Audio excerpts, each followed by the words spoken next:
I see a fist, a solidarity fist. Very good.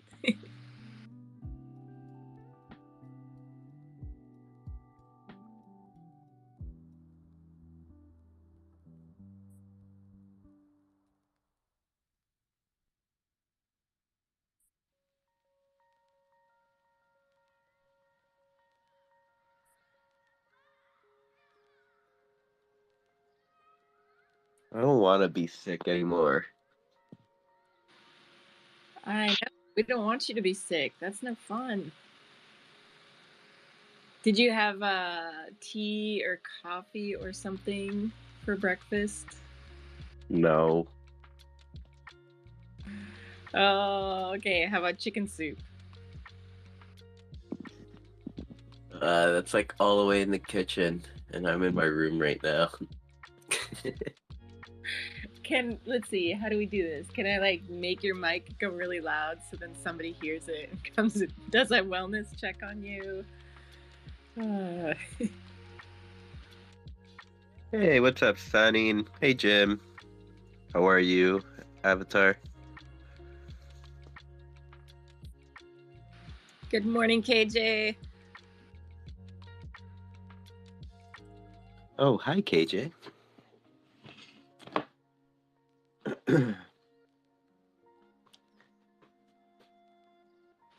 Hey, good morning, Sunnyvale.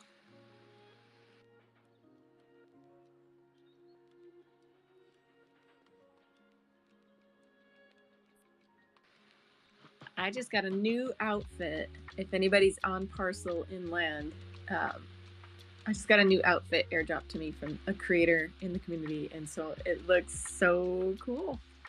I think it's a Kellyanne Collins Super Nina collab.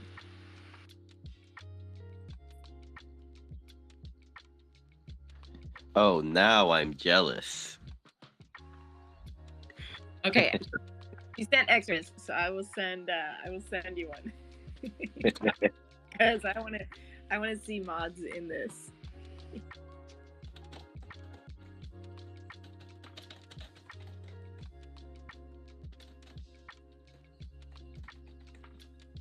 Oh, might be a little too revealing for mods. Nope. You said you wanted it, so too late. It's coming.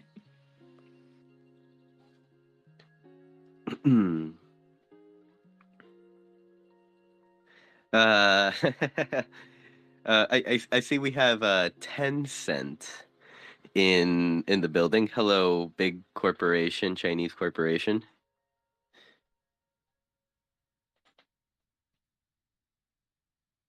I think last week he was like, I wanted to shout him out last week because he was something really funny. It, or I think it may have been for like Sunday coffee. I What? can't remember what it was, but something pretty good. Last week, I know here in for the Wednesday space, it was Washington Post, and I like messaged him. I was like, I hate you right now. You know how excited I was when I saw Washington Post in the listeners. Okay, I sent you one, and everybody knows you have it. So if you don't wear it, the creator could be offended. Damn, you're right. So like, should I like just not put it on until they jump on until you see Kelly and Super Nina jump on, and then I'm like, I don't know. This is a cute one. all right, let's see. What is it? What is it? Like a skin or a top? It's a top. It's called the Amazonia. I need more sleep. Okay.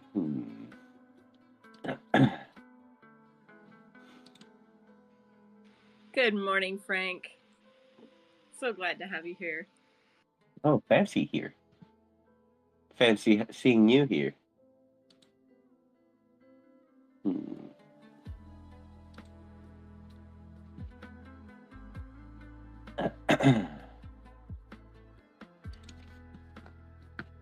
Oh, is this it? Aw, I can't wear it with my body shape. What? What do you mean? That's just a Because I'm a boy. No, it has a boy shape. On the picture, it shows 2 genders, and then it's Yeah, but if like you hover over it, I guess, or at least for me, I was hovering over it and it was like blocked or not as yeah, colorful. yeah. So those are really interesting backpack features. Like I really like those. I've had wearables in my backpack that I didn't even know I had because they're male avatar only. Like one of them is an L2 pair of pants from like the China flying set, which is, you know, I don't know, kind of rare, but I bought them so I could wear them, and then I went to put them on and I couldn't find them like a long time ago. And so this is cool because that way you can see it's there, but you just can't wear it. So maybe I don't know, maybe there's something with the like coding and stuff. And oh, bummer, you can't wear it. The crowd will be very disappointed. Trying to find something to match my helmet. Oh, here it is. There we are. Oh wow, it looks great with your shoes. Why, thank you. Good morning, Rustan, Nicole, Josh. Good to see you. Hey, unknower. Oops, sorry about that.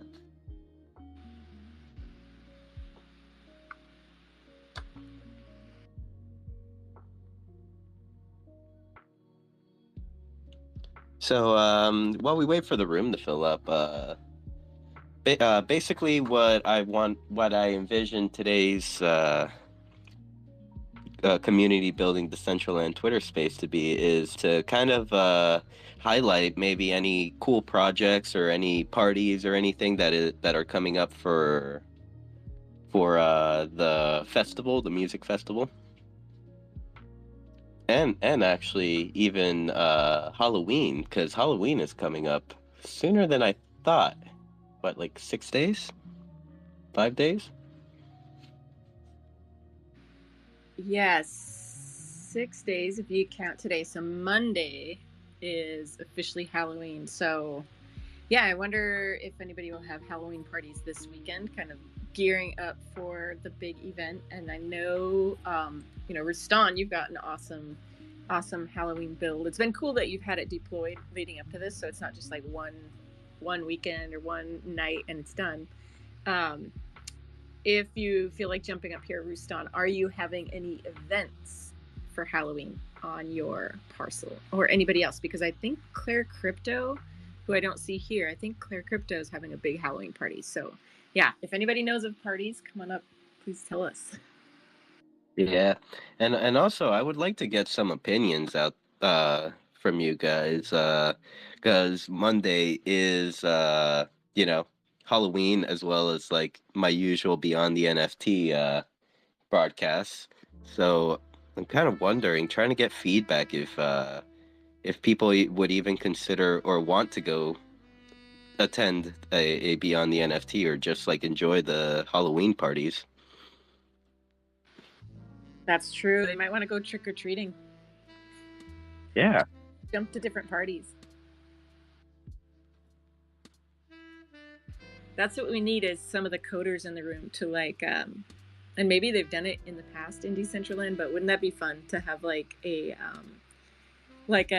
bar crawl or like a trick or treat crawl where you just go from like venue to venue, and if you get like all the POAPs, neats, then you get like I don't know, like a Halloween costume. That sounds like something they would have had in the past, but I don't know.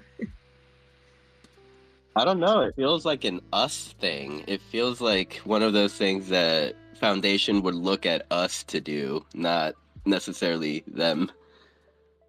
Yes. So, Nicole, can we code all that by Monday? Let's do this. Let's go.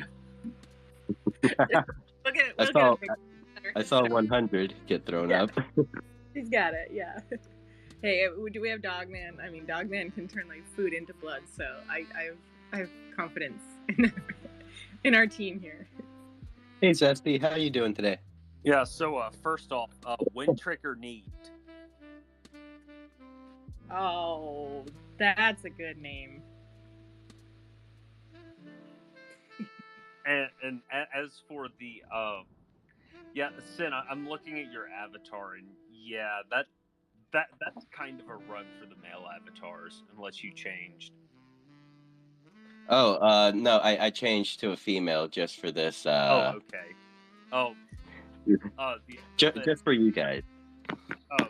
Regarding your question about Monday, unless you can get like an AI generated ghost of Vincent Price for the interview, uh, it might be an off week. I mean, I can get the next best thing. Maybe Neha. Oh, and since you called for shilling parties, I know Rage Nightclub is going to be doing one on Halloween. They're over in the festival district, and usually their stuff, they're all those guys are in Europe, so usually around like 3 Eastern time is when they get wound up.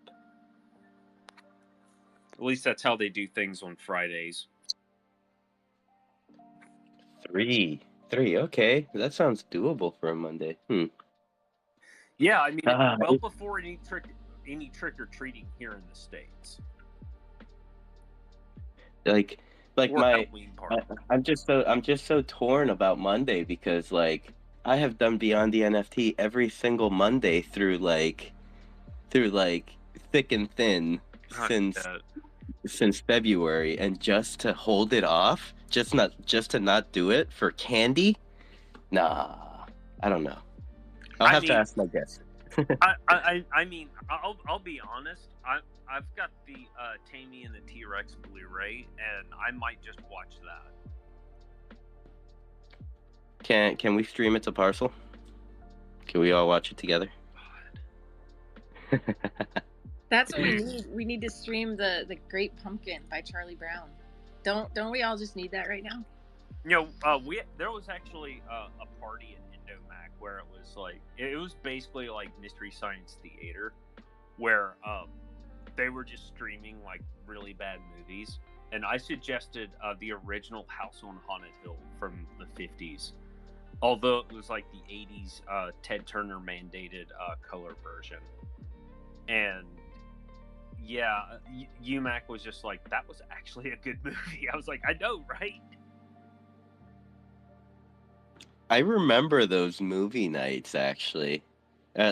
Okay, so I remember them from way back when they were like on NPAC Land, and it would be hilarious just showing up and everyone would just be ripping on the movie, and it'd be like we'd be like 30 people, 40 people deep in like squeezed into like a tiny room, and what was it called back then? I don't know if it was called Endomac or if it was called Club Uendo back then.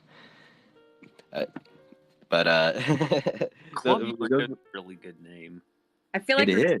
Holy I shit. feel like Rastan would know. Yes, I actually did used to see Rustan there all the time. We'd be ripping on the movies together. It'd be like these black and white movies. Yeah. We need more 80s movies at Rastan's, like Goonies, and let's see, Flight of the Navigator. I'd say Neverending Story, but it's too traumatic. Still traumatized. You're just thinking of the horse. That's all I have to think about is the horse.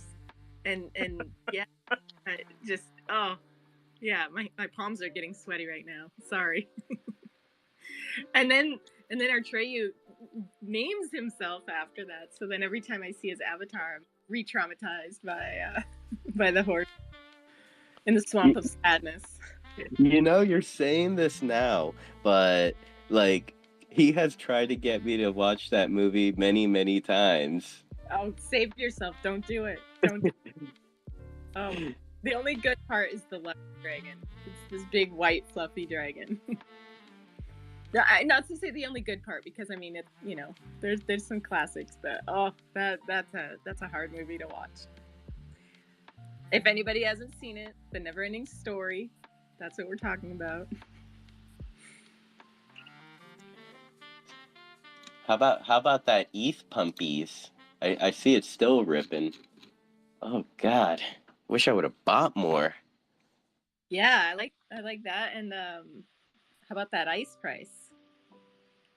Didn't it like jump like 33% yesterday or the day before, something like that? Yeah, Yeah.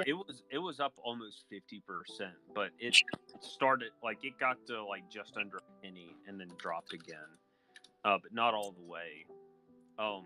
It's currently at like 0.0079. Well, So it's still like more than it was. There was also like 2 days ago, some brand new whale bought like 30 wearables in one day. Mostly spot. And we've got there's a bunch of wallets now that have they don't even have wearables, but they have like more than 40,000 ice.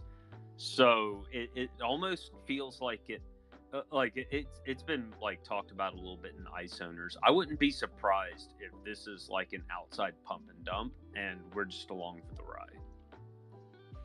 I'm over here starting the whale watching. I'm like going towards activities.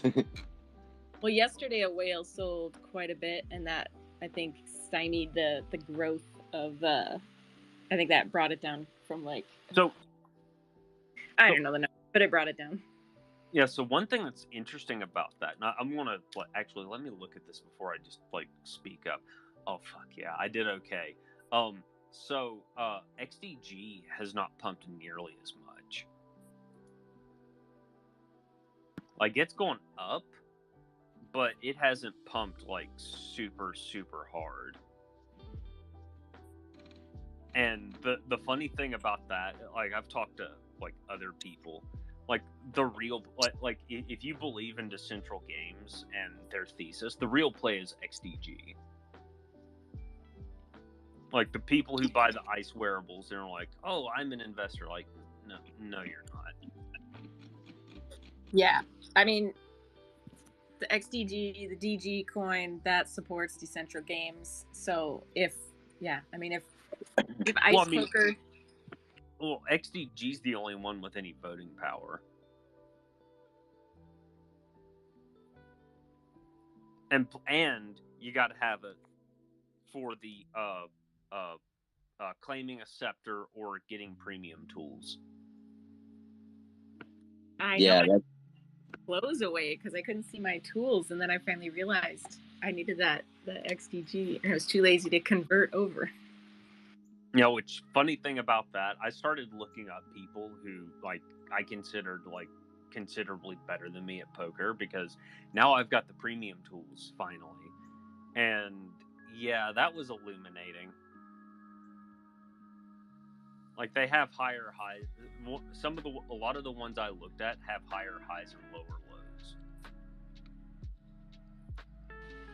So does that mean you're doing okay, Zesty, in the greater scheme of things? I mean, at least relative to some of the people I play on a semi-regular basis, yeah. So with that being said, you probably looked at all my donk moves. I mean, so Sin, like on that note, like you're like you were probably the best of the people I looked at so far. There's a couple others I still have to get around to, and I know that's going to be a lull fest. But there were a couple I looked at, and I was surprised. I was like, man, I thought this person was like a lot better. But no, they've had negative 5,000 days, and I have yet to ever have one of those. What? I'll send you a name. I'm not going to like put that in public. Thank you. Well, how you doing, Peanut Butter? Hello, UMac. We were just speaking about your creations and past parties.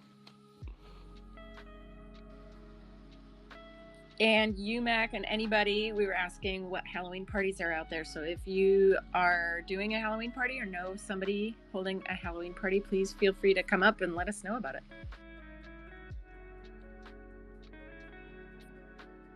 Everyone's shy to talk today because we're not talking about Dow.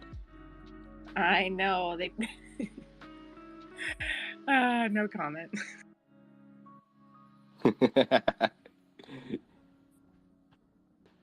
But it's okay. We just have to we have to get back to our roots. Last week, in my opinion, was a little embarrassing. We had like double the amount of people in the space, like average, and yet all we could do was fight amongst ourselves. Yeah, I feel like just looking at it from an outsider's point of view, kind of when some of our newer people in the space kind of expressed how they felt, it really did make me realize, like, if we're going to be talking about community and building, like, the DAO is important, especially to some of us, but it doesn't mean that that's the only way to build Decentraland or to protect the DAO. And so I think I think Sinful and I took it to heart and are trying to learn from it and do better.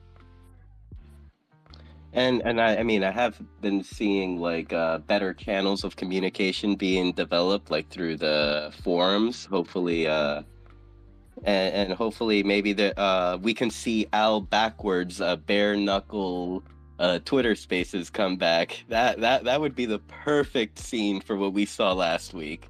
Oh my God, I kind of missed those Twitter Spaces. As soon as I like closed, I was like, damn, Al backwards would have been freaking bumping this week if if he were still doing those spaces.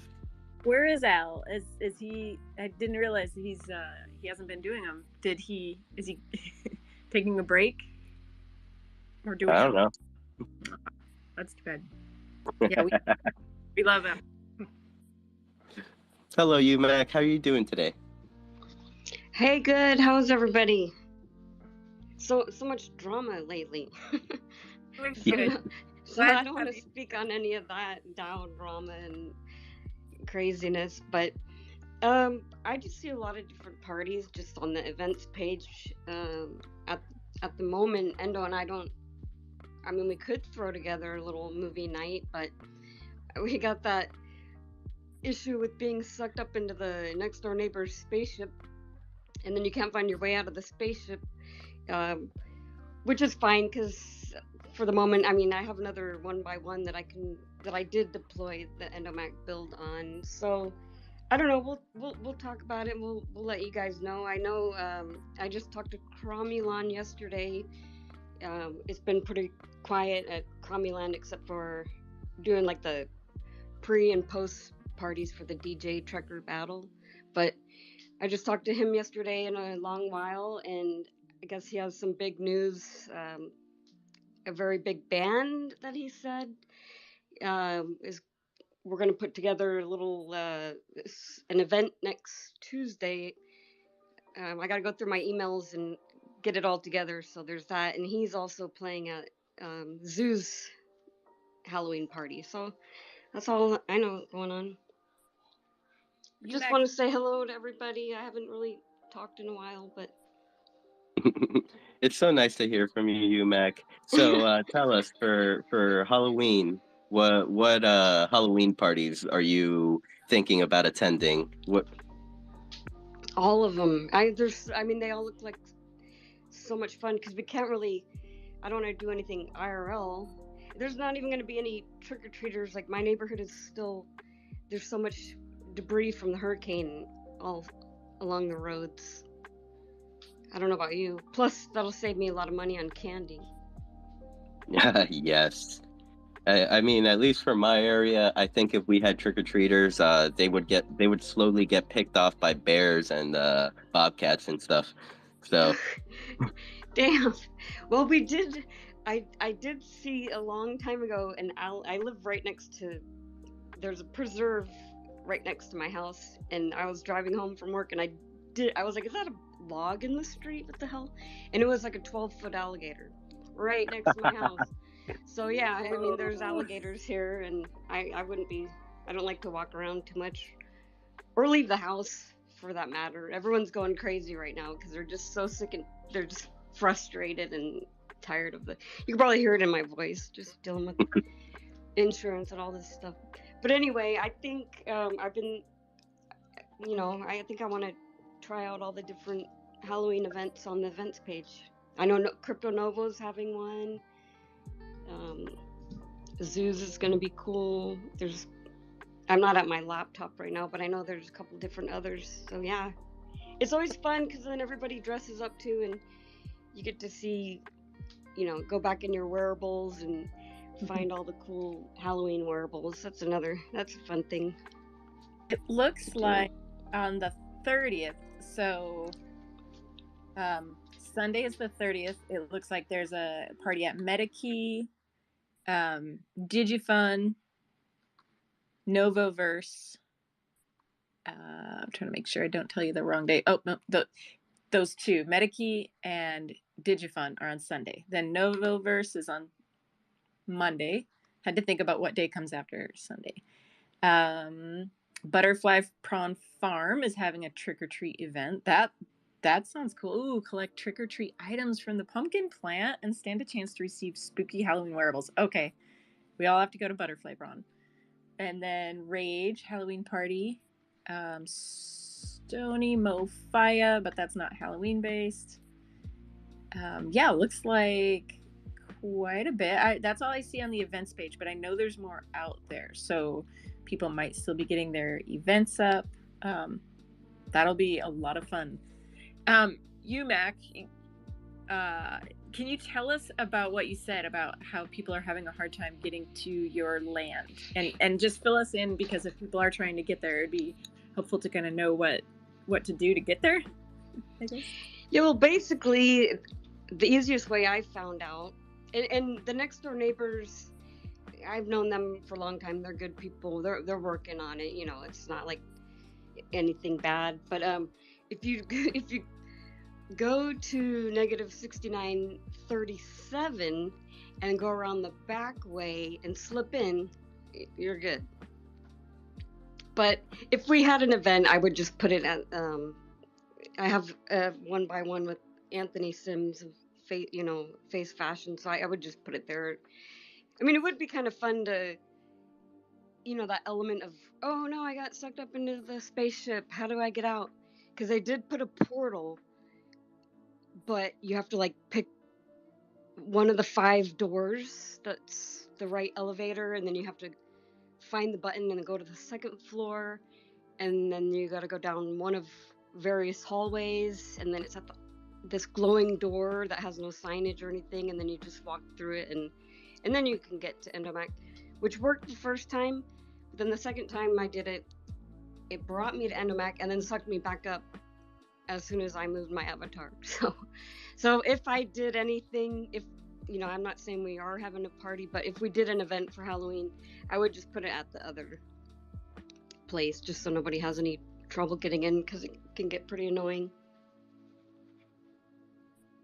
Yeah, that sounds like kind of an adventure to get there, but I know if it was somebody that wasn't sure how to navigate or had a little bit of hesitation, they might just get lost.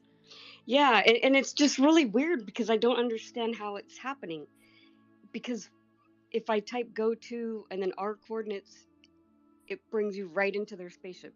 If you click on the POI from the map, it goes right into their spaceship. So they're trying to figure it out, and I know it doesn't have anything to do with our build because it never happened before, and I deployed it on the other land and it works fine. So they're on it and they know. It's just really weird. I don't think anyone's ever had this issue before, right? And I think that's why it's important to talk about it, to know, kind of what you're experiencing, because it might be like 6 months down the road and somebody has some similar issue, and then at least we have it kind of in our collective memory to be like, hey, this I know what this was. Kind of like with Tom's frame that didn't work, and then eventually it happened to True Band Room where theirs didn't work because there was something in a neighboring build that was getting in the way of that. Yeah, and I have thank Scott Oddjob. He did that little video trying to figure it out and then put something in GitHub. I'm not too I know what GitHub is, but I'm not like I can barely do the builders, so I'm not like that good at that kind of stuff. But he put a mention of it in the GitHub forum, so hopefully it'll get figured out. And anyway, right now there's the other neighboring parcel has like 20 of these ugly, well, not to be rude, but like all these billboards that is kind of an eyesore. So maybe we just go to that other place and just make that our new home. Yeah, we'll see. I know I've struggled with neighbors before that have interesting stuff up. I think I've told the story before how there was going to be the first wedding in the metaverse on my land, but next door was like this giant NFT art of like a sumo baby with his penis like sticking through his diaper, like back. Oh my God. So anyway, I was like, oh my gosh, this is yeah, that would kind of put a bad look on the whole lovely wedding event atmosphere. It was beautiful art, but yeah, it is something that we work around here in Decentraland. And good morning, Shelly. How are you? And UMAC, you've got land, but if you ever need land too, hit me up. I've got places to go, and that goes to anybody else. If you're having, I like having like it's been cool to have just to have options for the community. Like Shelly got in touch with me a couple weeks ago, like, hey, I might need to deploy this. So just kind of a outstanding offer. If people run into snafus and they need to deploy, I can probably help you out in some way, shape, or form. Good morning, Shelly. Yeah, thank you so much. And yeah, that also goes to everyone too. Like I have that 1x1 with Anthony. We don't always have stuff going on at Endomac, but if anyone needs, this is what's great about the communities, because we just help each other out. So there are resources like this. So thank you.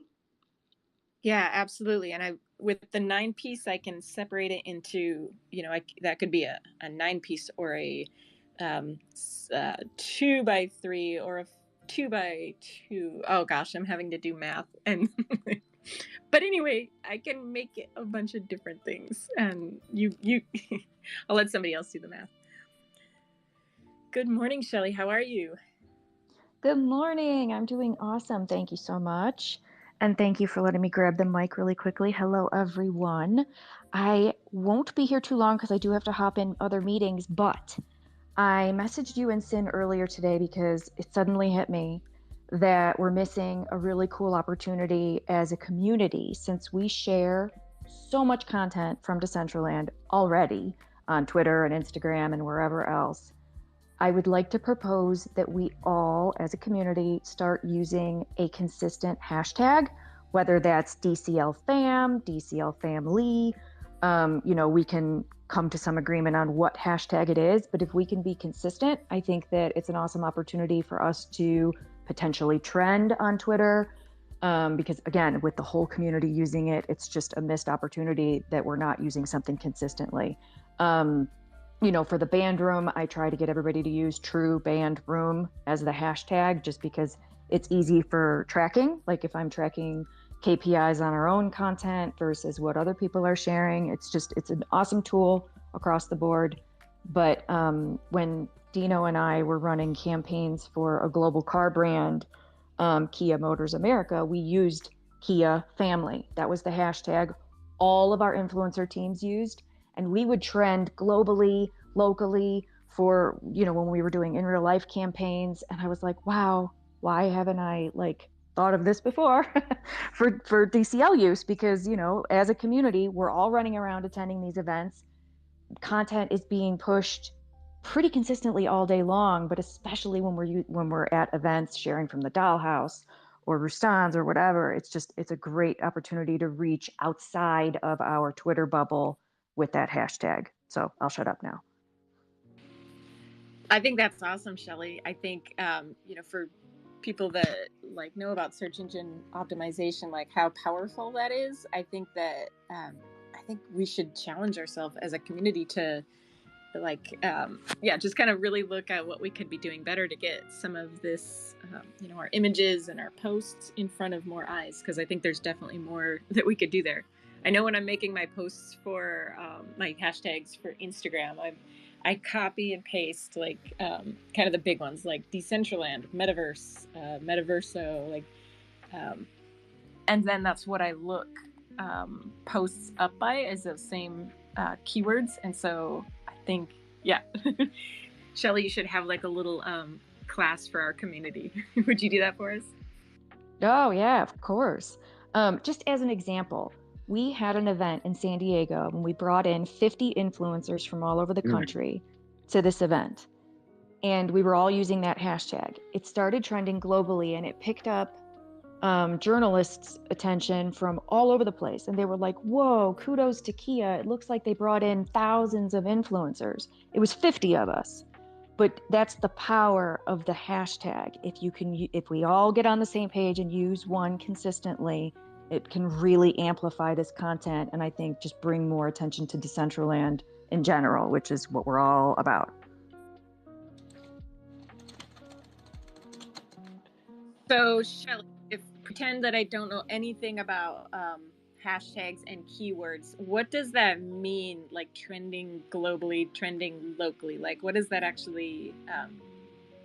Yeah, great question. So if you are looking at Twitter on the, on desktop, we're here, so I'm on desktop as well. But if you're looking at what's happening and you see right now, for me, trending, Ethereum is trending. Trending in the United States, Daryl Brooks. I don't know what's going on there.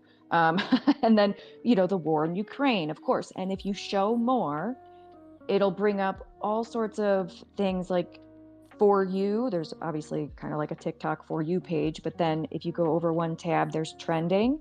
Rihanna is trending in pop. In politics, there's trending only on Twitter, National Pumpkin Day. So we have this opportunity as a large community that's putting out content to land in this area. Again, I think DCL fam, it's short, it's concise, it speaks to the community. Decentraland fam is a little too long if you're, short on characters. So something like that would be amazing if we could get it in here. Trending globally is fairly difficult because it's competing with all of the hashtags. But if you can trend locally, it has this opportunity to pick up more eyes because people will click on it. Like, what does this mean? Jimmy Fallon's a good example of like, he'll be like, I don't know, I can't think of a good example, but something like, 5 words or less, why are you angry in 5 words or something? And that hashtag will then trend. And it's such great clickbait. I'm like, ooh, people are so witty. This will make me laugh for sure. And I'll click on it. And then you see all those tweets. So like for us, if we can follow the DCL fam hashtag, we can then pick up all of each other's content and help amplify in one quick, easy click. If I'm following that hashtag, I'll see all of our content and be able to engage in one spot. So yeah, it's a cool organizational tool, a tracking tool, and an amplification tool to get more exposure on the content. Bullish. So hashtag Mew Monday would not be in this list, would it? I'm bullish on Mew all day.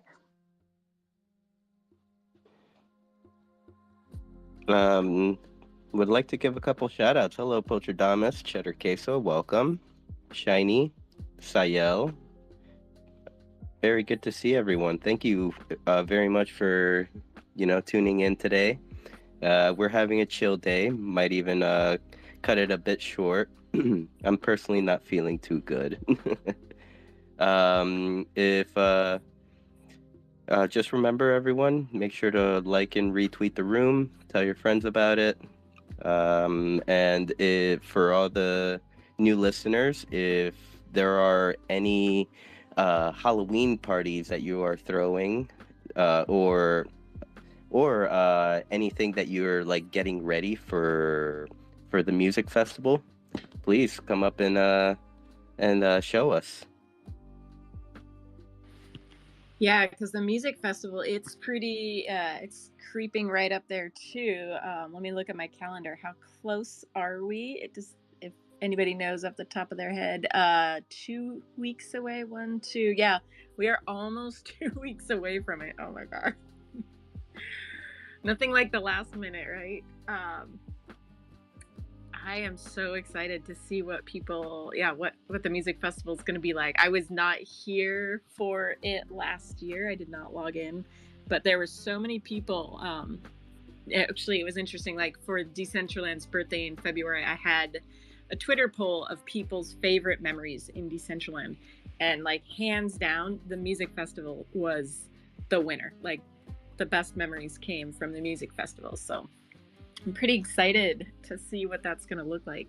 Shelly, were you here for that last year? I was. We came in right before the festival, and as the true band room manager, it was like, oh, music in the metaverse. That's kind of our goal. And so it was really cool to see all of the stages. And I don't know if I can announce anything yet, but I'm going to take a risk and just go for it. True is going to be doing something pretty big during music festival this year, so very excited and very last minute. Like if you hear any shakiness in my voice, it's because I've had way too much coffee. I will not be sleeping much in the next few days. We are working, working, working. So awesome, awesome things. So excited. Oh boy, I wonder what True is cooking up. And yeah, I mean this festival is looking a bit pretty promising. We have Ozzy Osbourne, or at least right now I'm looking at the events page.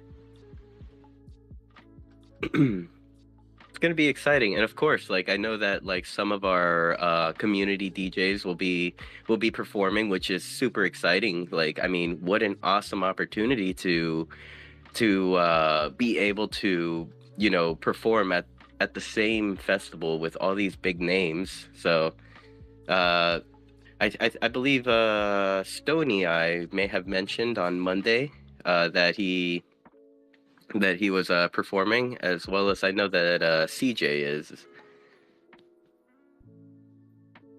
Maybe a few more that I can't think of at the moment.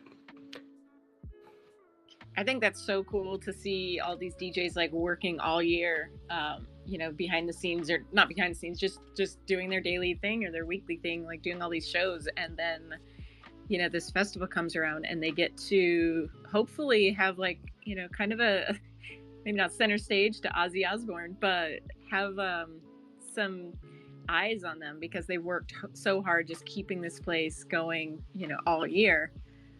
So hopefully, we get to see them and get some new eyes on them as well.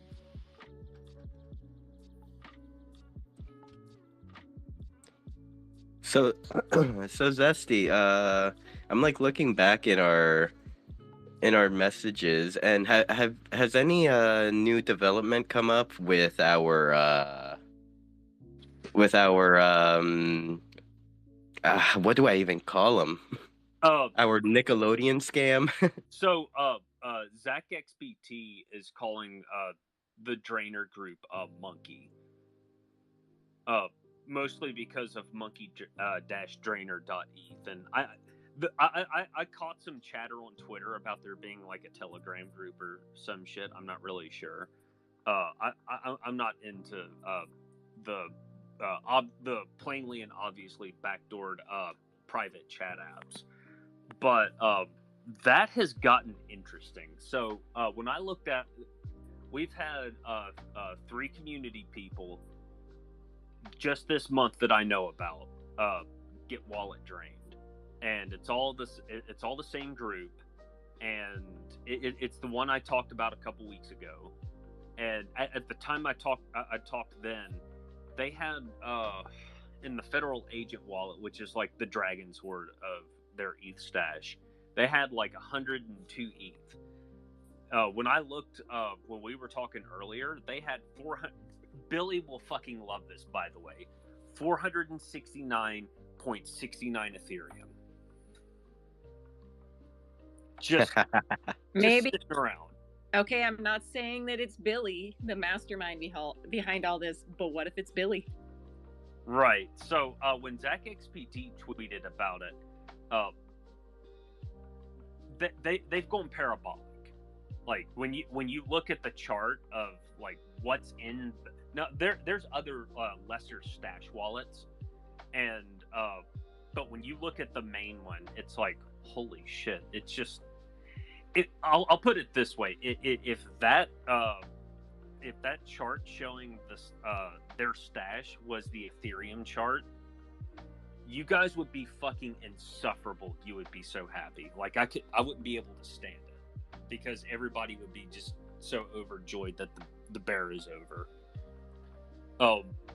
It looks like a hockey stick, and they've really ramped up. And it's basically, chances are, if you click on some phishing site on Twitter that's for some NFT project, it's the Monkey Drainer crew.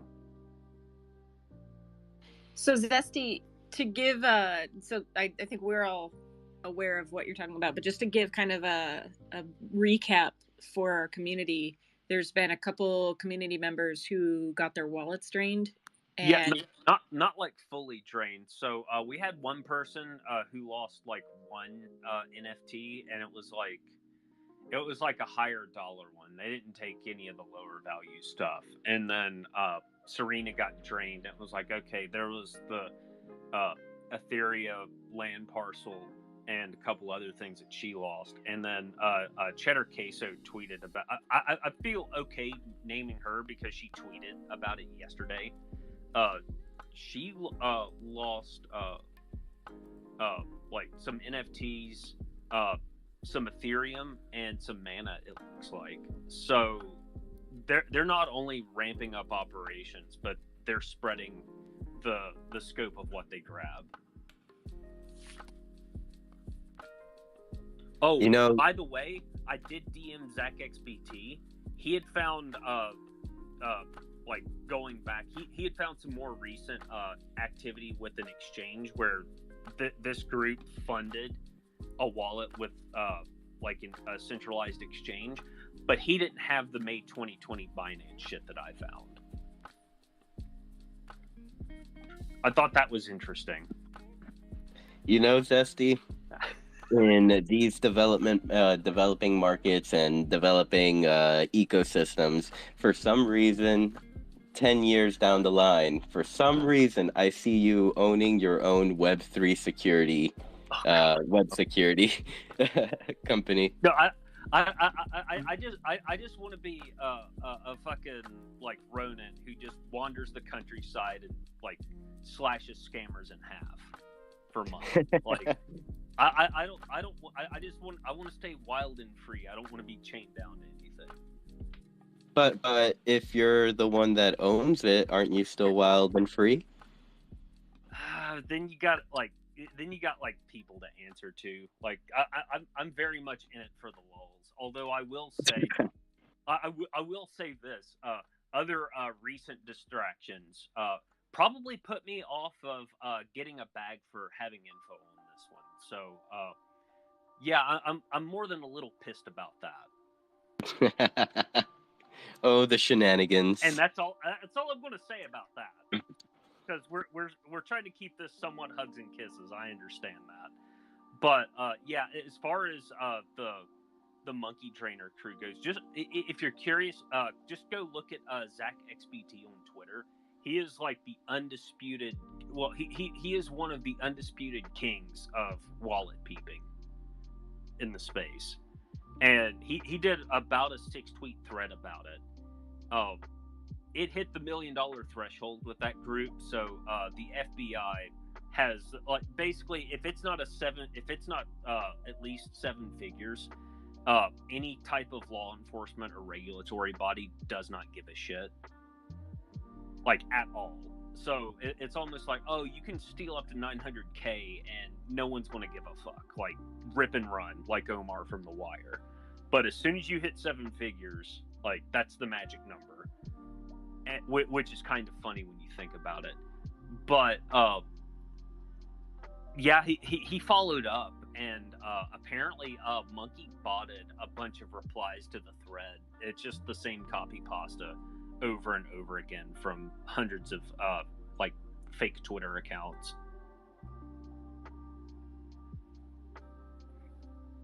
The one other thing I'll say about it, and I don't know about Cheddar Queso. I would love to ask her questions, but like we haven't like talked yet. But with the other two situations, and then with the other two community members who got drained, and some other phishing stuff I've seen, it all relies on the same classic trick of you've got we as a society pretty much walked away from fonts with serifs, and you've got like the whole fuckery with lowercase L's versus capital I's, and people getting fooled by that and clicking on something that they shouldn't, and then connecting their wallet and approving, basically signing approvals, and then they get drained. So it's like basically just don't click on shit, especially if it's on Twitter. Yeah, and I think we talked in the past about how they use something like the content like Nickelodeon, because most of it on Nickelodeon, and so it brings back like it's so crazy how simple it is. I mean, it's appealing to our emotional connection with these childhood shows, and so makes us feel safe. Now imagine if Nintendo announced an NFT project. Oh my god, Minecraft had like a creeper NFT. I'd totally click on that shit and drain everything. Yeah, I mean, and that's the thing, like that, and they're doing like the usual like trash JPEG mints too, and the Nickelodeon one is the one I keep hearing about though. Another thing to look for whenever you're signing transactions is like MetaMask updated this. I don't think it used to do this, but it does now anyways. Like it tells you like whenever you're signing a transaction, if you're granting access to any other contracts, like if you're granting access to any of your NFT contracts or anything like that. Whenever those pop-ups, come up and you're looking at that information, it generally tells you if you're going to be, approving, anything else in your wallet, contract availability to whatever, you're signing. So if you're going to sign, if you're looking to get some obscure NFT or whatever from some, website or whatever, and it's asking to grant permissions to your Decentraland assets, obviously that's not going to be something that you want to do. Yeah, and the first person who got drained, the only reason they lost one NFT is because it was like they went in order of like projects they can, like they have like an order that they go in. It's probably because it only granted access to that particular contract from whenever they signed. Yep, and after the first one, they realized, wait, this is kind of fishy, and yeah. If you do get jammed up, if you're listening to this and you do get jammed up like that, revoke.cash is where you want to go. Don't fall for the other. You can also revoke directly via Etherscan. There was someone I read about earlier this month. They had a bunch of Bored Apes, and they got yoinked, and then they went to a fake revoke.cash phishing site and got owned even harder. That's rough. Yeah, like that. That's straight up evil, man. Hey, it's easy. Like when I came back this November, there was something that I can't remember what the details were, but I went to like the Decentraland Discord page and like asked a question, and then I had so many nice people in my DMs trying to help me, like I'm the moderator that's been assigned to your case. This is it. And at first I'm like, oh, like, wow, this is really fast customer service. And of course, then, it gets to the seed phrase. And then I'm like, God, how stupid am I? And I know better. And like, if a new user they make it look so realistic and so easy. And so the only place where I would get DM spam is on the Decentral game server, and that's just like chip dumpers looking for somebody to use as a source of chips. And what I ended up doing was I changed my Discord settings so that I can only get DMs from friends or friends of friends. I can only get a friend request from friends of friends, and it's just amazing. Uh, I, I've gotten 2 DMs. I've gotten 2 friend requests since then from randos, and they both had attractive women as their avatars. And then I go to look at who like our mutuals are, and then I'm like, oh, I have a list of people to judge very harshly.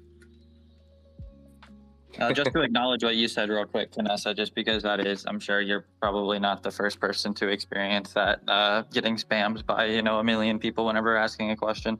The foundation has recently hired a head of player support, and the support aspect of things is going to be scaling up exponentially. And we've been talking about different ways to, go about the support features to prevent that kind of things from happening. So hopefully before too long, that won't be the case anymore. But just a little behind the scenes update as far as that stuff goes. That's awesome. Thank you, PB. I know in another Discord I've been in, without giving too much information, they had a new user asking really, really simple, stupid questions, and then a bunch of like experienced people are trying to help them, and then finally the mod came in and they're like, guys, it's fine, just leave it, we're looking for scammers, don't try to help this person, like, it's us. So, Oh yeah, I do the same thing sometimes. I haven't done it as much recently, but I have a second Discord named Jelly Time, and I'll post like, how do I do this? And then whenever all the people spam my like DMs, I'll go ban them. Oh my gosh, maybe that's our new pastime. Debated.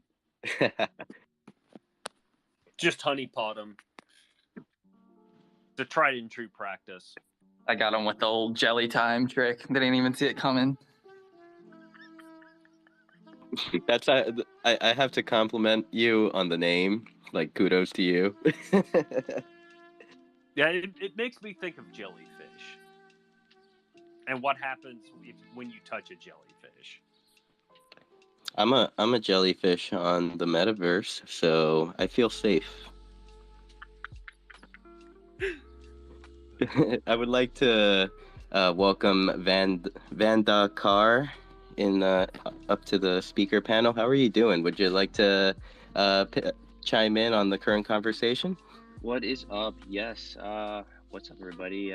Just throwing it out there. It's my birthday today, so I'm just making the rounds, going into different places, and I also wanted to touch. I got burned my first time when I came here for the first time into Web3. My first purchase was a link, unfortunately, for a whitelist, and they just drained the only $350 I borrowed to buy an NFT.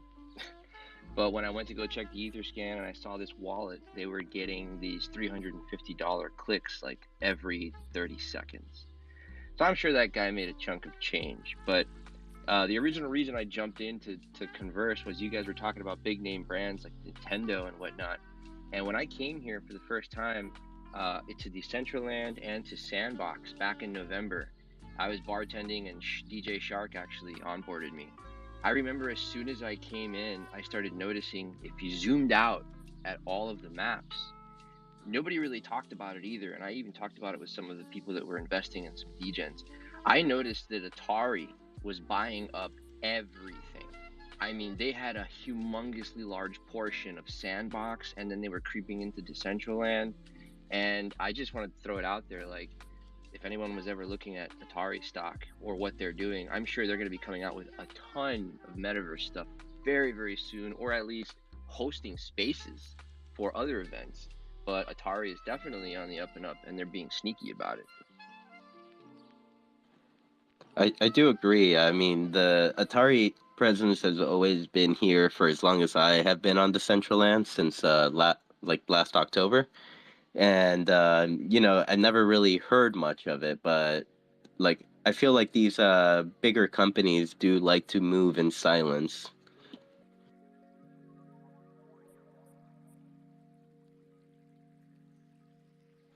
How long have you been on Decentraland, Van?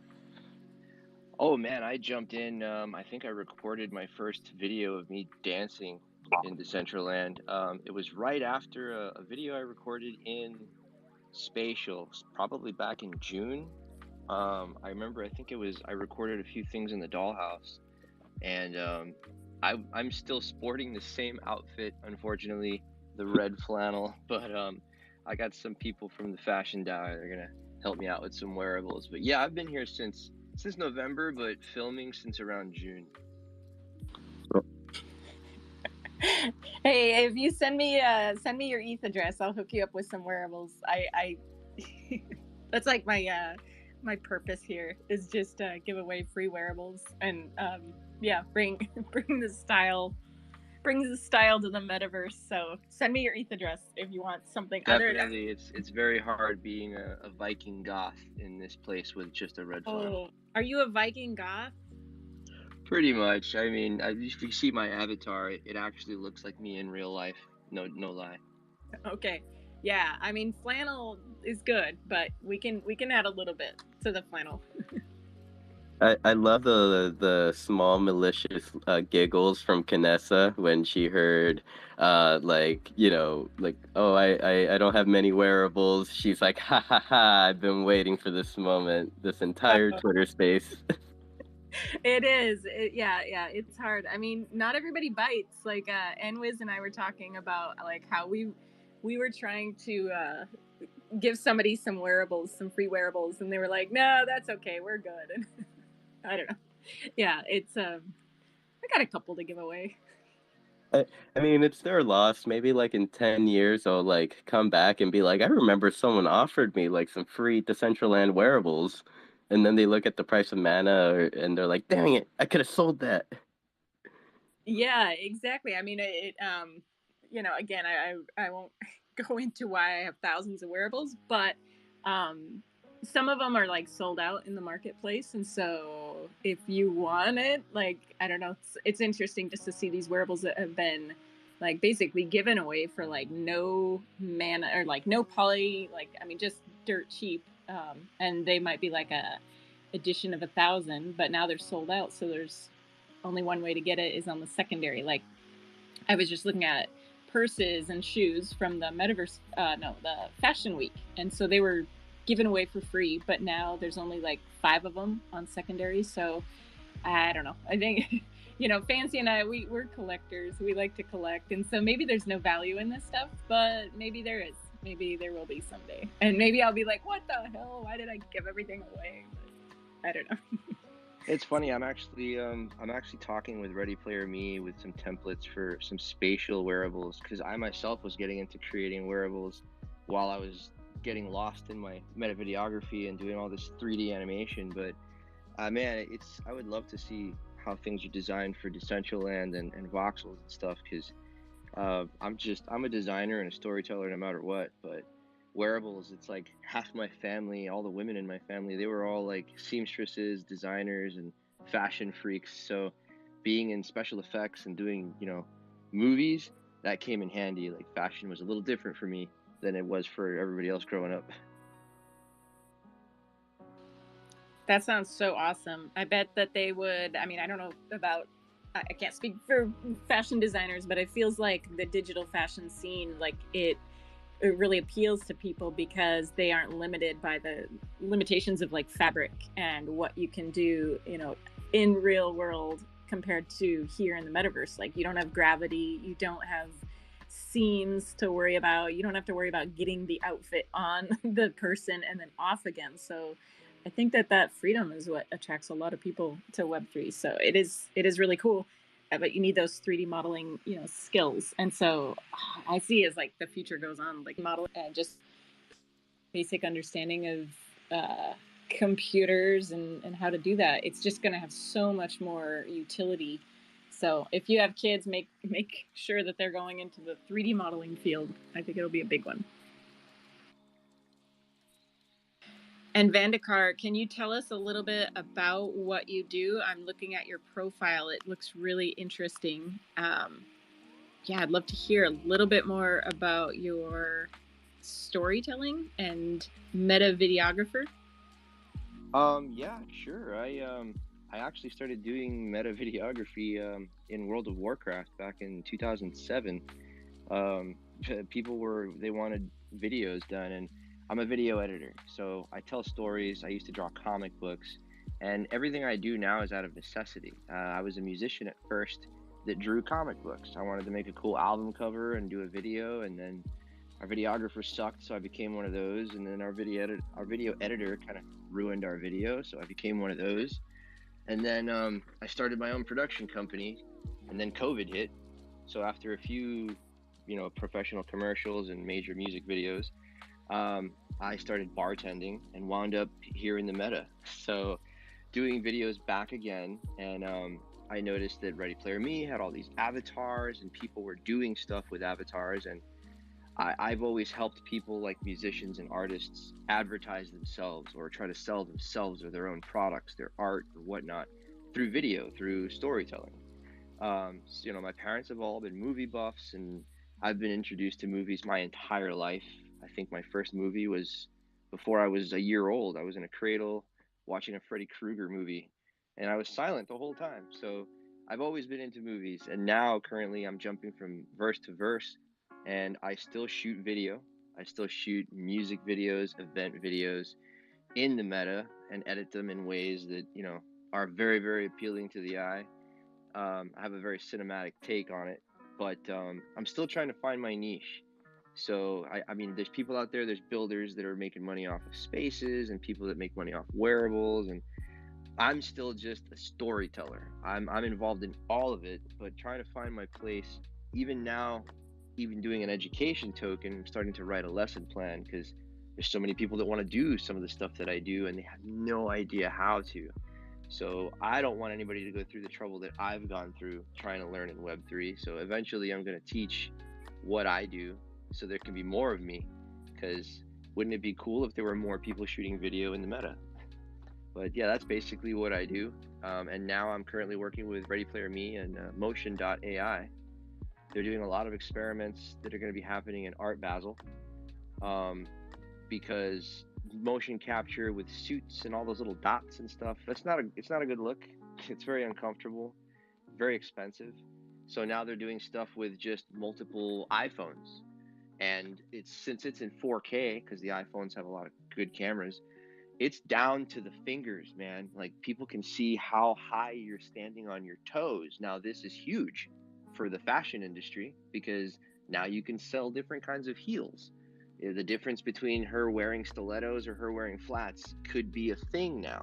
So motion capture is going to turn into something much bigger than just, moving around and stuff. They can film entire football fields of people and then recreate those motions in a completely different scene, like a movie. So it's going to be pretty interesting. But yep, in a nutshell, that's kind of what I do. Okay, my brain is just kind of trying to process what you just said. Like, that's crazy. Sorry, it's a lot. Oh, I love it. I mean, yeah, like what if like Avatar 3 isn't done in CGI, it's done like with motion capture. Oh my gosh, yeah. And to do it with your phone, oh, that's so cool. I must know more. I mean, actually, there was a site, I'm not sure the name of it right now, but there was a site that allows you to just use one phone, your phone. And if you're standing on like a white wall or a single colored wall, you can just record yourself making any kind of motions you want. And eventually you just save the video, take it to a site, and then it would give you like an avatar rig that you could take into Blender and, repurpose. And that's kind of the first time I used that program. I kind of reposed my avatar to do like a crouched kind of director's pose for the New York NYC NFT. Everybody was coming out with these posters, and I'm like, I have to do one different. I just have to. But I used that program, and that was like, 5-6 months ago, and I'm sure it's evolved by now.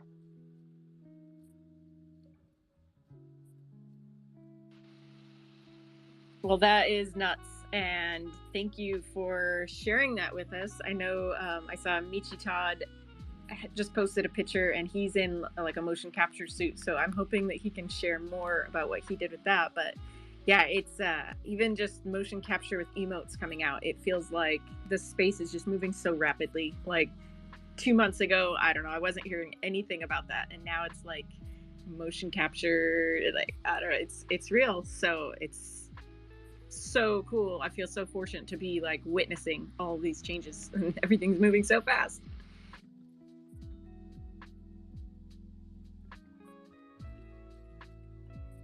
It's exciting, and you know, who God's only know where we'll be like just 1 year from now. Like, just what are we going to be talking about on the panels in Art Basel or NFT Miami next year?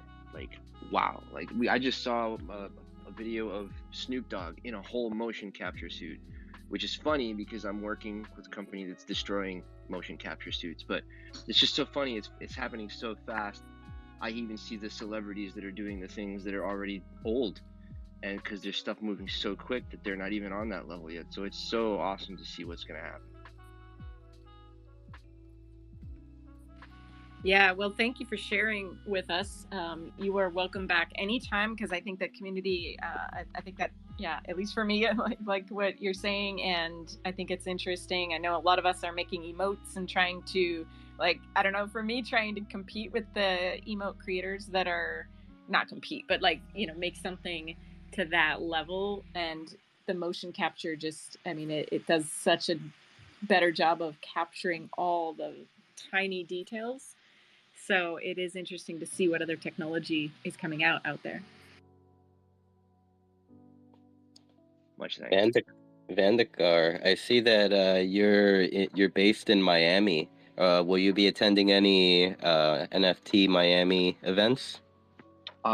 Yes, actually, I will be speaking at Decentraland Miami on a panel on the 28th or 29th, and then there's 2 events happening in Art Basel where DJ Shark will actually be here in Miami in person DJing, and I'm going to be filming him in real life at the events. What? Nice. That is really awesome that you know, you're speaking, and I definitely feel like you could you know, give the normies the right message. Oh yes. The Muggles must know the secrets of The Muggles. Damn, why haven't I ever thought about calling them that? I mean, it's more PC than sheeple.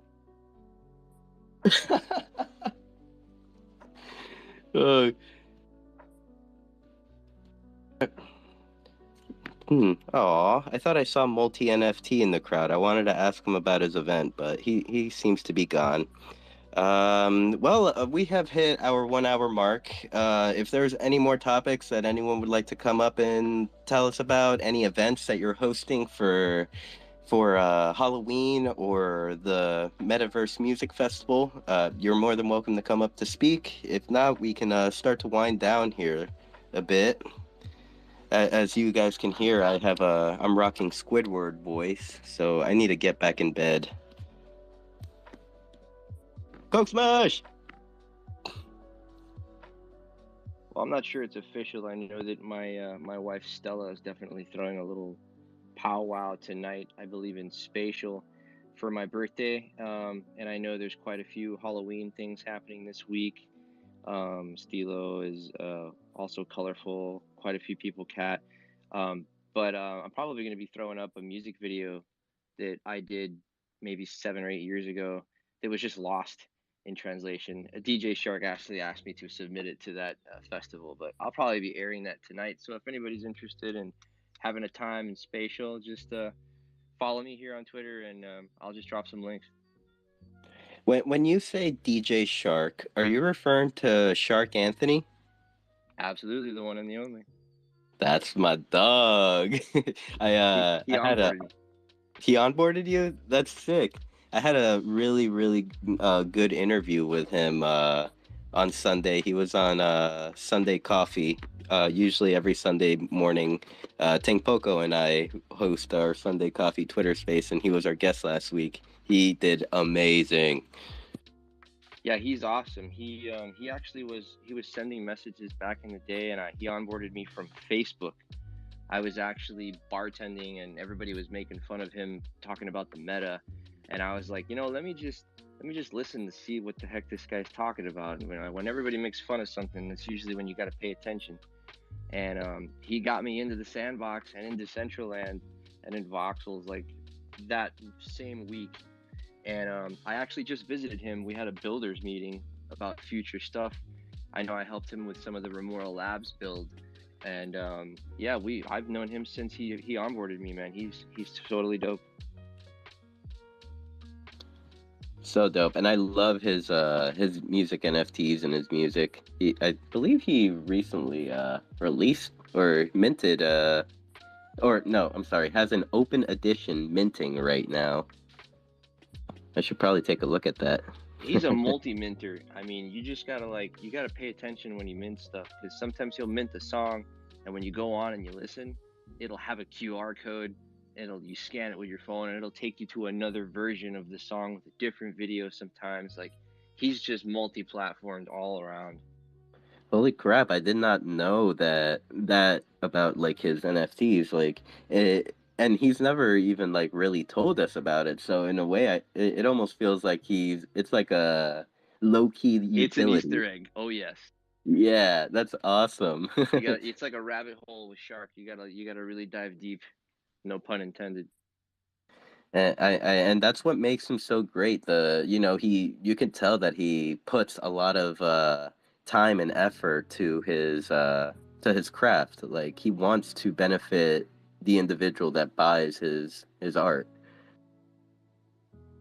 Yeah, I think he's one of the most undervalued artists out there right now. He literally lives for surprising and entertaining his community. Like if there was ever a job out there that paid you a full salary that was worth anything, like the buddy needs it. He deserves it. Second that. Well, it was very nice meeting you, Vandakar. And since you said it's not official, I don't think I could ask you for like a link to your party later. But will you be like posting on Twitter later on today, like a link to definitely. if the party happens? Yeah, I'll be posting it up there whenever it's whichever space it's gonna be for sure.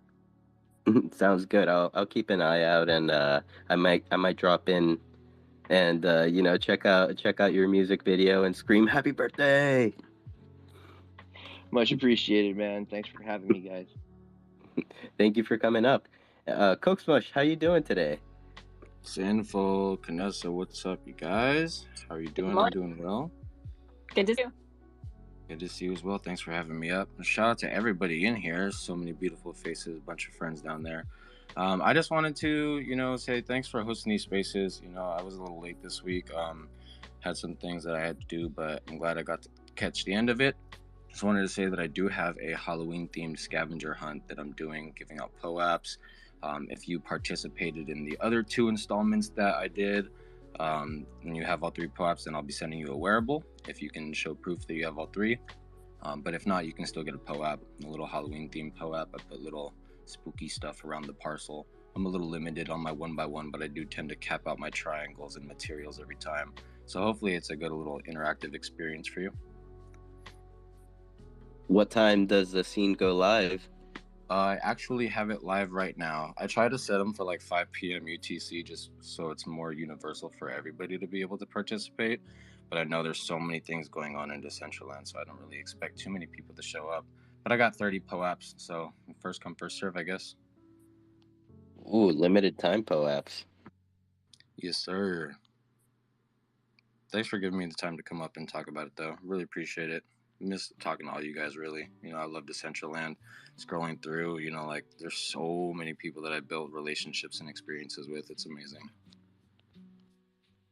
Thank you for being here. Let's see. Lately, I only seem to catch you on DGen hours, like 3-4 o'clock in the morning on a Twitter space. Yeah, I've been super busy working on some new traits for Smush Friends. We got the female collection that we're going to be dropping soon.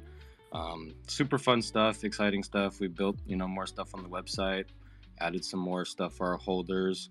So just been building, the bear's coming to an end, so people say. I mean, ETH is pumping right now. It'll probably drop a little more, but I mean, we're getting there. We're getting back on track, so this is the start in the right direction. Most definitely. I'm over here like all like skeptical on this ETH pump. I'm like it's too good to be true. It's almost November. That's Holiday me, bro. season. That's me. I'm like, it's not even the new year yet, and we're pumping. What's going on? Yeah. Maybe I'll believe it once like we hit January and all the shit financial reports come out. And if ETH is still pumping, then I'll be like, damn. Yeah, We're in a bull market. I'm not ready for it to go up. This bear market hasn't been long enough. I'm still doing more packing of my bags. In other words, Canessa, you're like me. You want more time to accumulate. Hey, there's like two important times in buying and selling, and it's when you buy and when you sell. And so, yeah, I wish my family would have listened to me and not bought at the top. That's not the time to buy, but oh well. See, but what's crazy is some tops for people can be dips for other people. Like depending on when you came into the scene, it's like your dip could be $900, your dip could be $1,200. ETH was way higher, so technically we're still in the low. Like ETH is at what, 15-20 or something like that right now. Yep. Like I don't think it's gonna go down to the 600s that people were predicting, but I mean, if it drops lower, I'd probably scoop some up then. Not financial advice, do your own research, but crypto's not going anywhere. So I mean, to what you said about it dipping to like 600, I will say I do have like buy orders at every single support on the 1 hour chart, all the way down to like 400. Just in case. Always good to have a backup plan. Always good. Exactly. Hey, better prepared than not prepared, Definitely. And I see Multi NFT is back. How are you doing today? If you would like to come up and tell us about your Halloween event, feel free to do so. If not, we chillin'. We're probably gonna get ready to close down the room here soon, and I'm gonna get back in bed.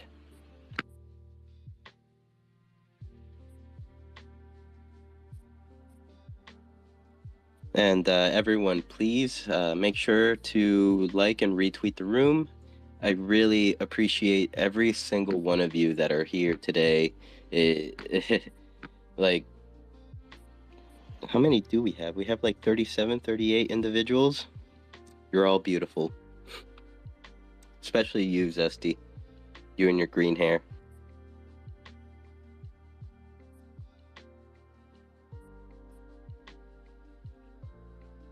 Well, on the awkward silence note, I guess it's time to wind down here. Zesty, any final words before we close out? Leave all the links blue. Don't click on any links. Just leave them blue. You don't need the Nickelodeon mints that badly. To some of our community members' defense, they're not always Nickelodeon. Some of them almost minted some free artifact NFTs.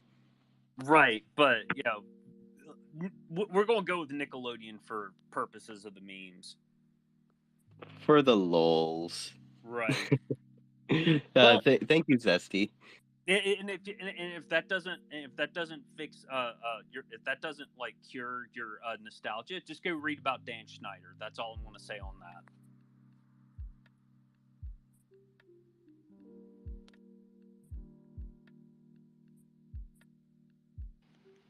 Well, it doesn't help the cause. Oh, I don't know. Are you speaking, Zesty? Am I rugging you? I don't know if I am. No, you're good. He's not speaking. Sometimes I can see like if the icon is off, and I don't know if I'm talking over them. But like when Rustan won his Clone X, and he's like, "Hey, look what I won," and I'm like, "Don't click it. No, nobody's giving you a Clone X. Nobody just gives one of those away." And then they gave it away. So I don't know. That doesn't help the cause. Yeah, and then that. I remember him talking about that, and he like triple checked it to make sure he wasn't getting scammed. And yeah, on that note, also like Multi NFT's been giving out some of their Genesis collection. Like if you show up at a party and you like get up on the wheel and track spins it, and if you win for that giveaway, you get one of their NFTs. But they airdrop that to you. Like there's no like clicking on anything to approve. Hey guys, sorry I'm late. I don't wind down too fast. I'm not sure if it was mentioned, but I heard you guys were talking about Halloween parties. What's up? Well, thank you. We just debated everyone. False alarm. We're staying. How are you doing, Token? Doing awesome. I'm glad everybody's here, all the fam. We are, and by we I mean the Novoverse, Crypto Novo, and Beskar X. We are doing a Halloween party on Halloween night, 10 p.m. Eastern, and would love the support of the DCL community to all come down, have some fun. We got Cat 5 DJing. We got a performance by Spotty Wi-Fi. Towards the end, we're going to be doing wearable giveaways, some creepy stuff, photo contests. It's going to be awesome. But we want to make sure that people know that's more than just 36 of us and use our little fan armies to come and have an awesome Halloween night. So please check it out. I'll be constantly retweeting it over this week leading up to it. But would love to see you all there. Take some awesome pictures. I'm going to be broadcasting out to YouTube and Twitch, and we're going to make this a thing. It's actually really interesting as well. It's sponsored by Trivor, which is a really cool company that I think a lot of you would be really interested in as you're doing any type of work with like brands or sponsor your own sponsored parties. They do metaverse measurement, and they're just testing some really unique things that can help, show how many people do come in and how long they stay, and doing a lot of like really interesting, analytics that can be shared back to show the success of how awesome these parties and events are. So definitely somebody y'all should connect with, but that's they'll be there and you could check it out. And they're giving away some NFTs for themselves. Actually, it's like a smart NFT that you could use to generate that measurement engagement. So there'll be more detail shared on that as we get closer. But Halloween night, nice location, 2369 at the Novoverse.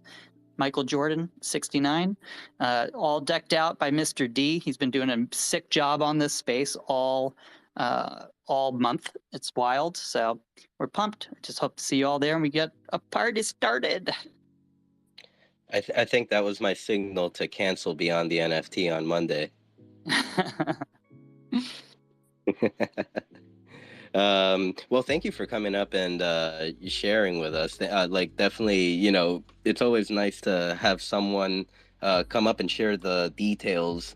And and I have to say, I love that build by Mr. D. He did an amazing job, and he always does. Yeah, he's wild. He's really on top of it. So it is now went from UFO to full-on Halloween party. So you could check it out. It's pretty dope. But we'll be having contests and giveaways, and hope to see everyone there. Would be awesome. Thank you for sharing. Well, I guess we can open it up once again, and if not, we'll wind down again. If anyone would like to come up and tell us about any Halloween parties or anything that you're doing for Metaverse Music Festival, please come up and speak. There's Dr. We haven't heard from him for a long time. One sec, I'm finding my AirPods.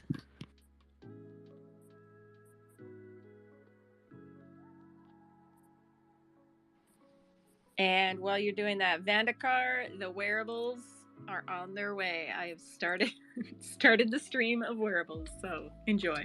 Okay, what's up, everyone?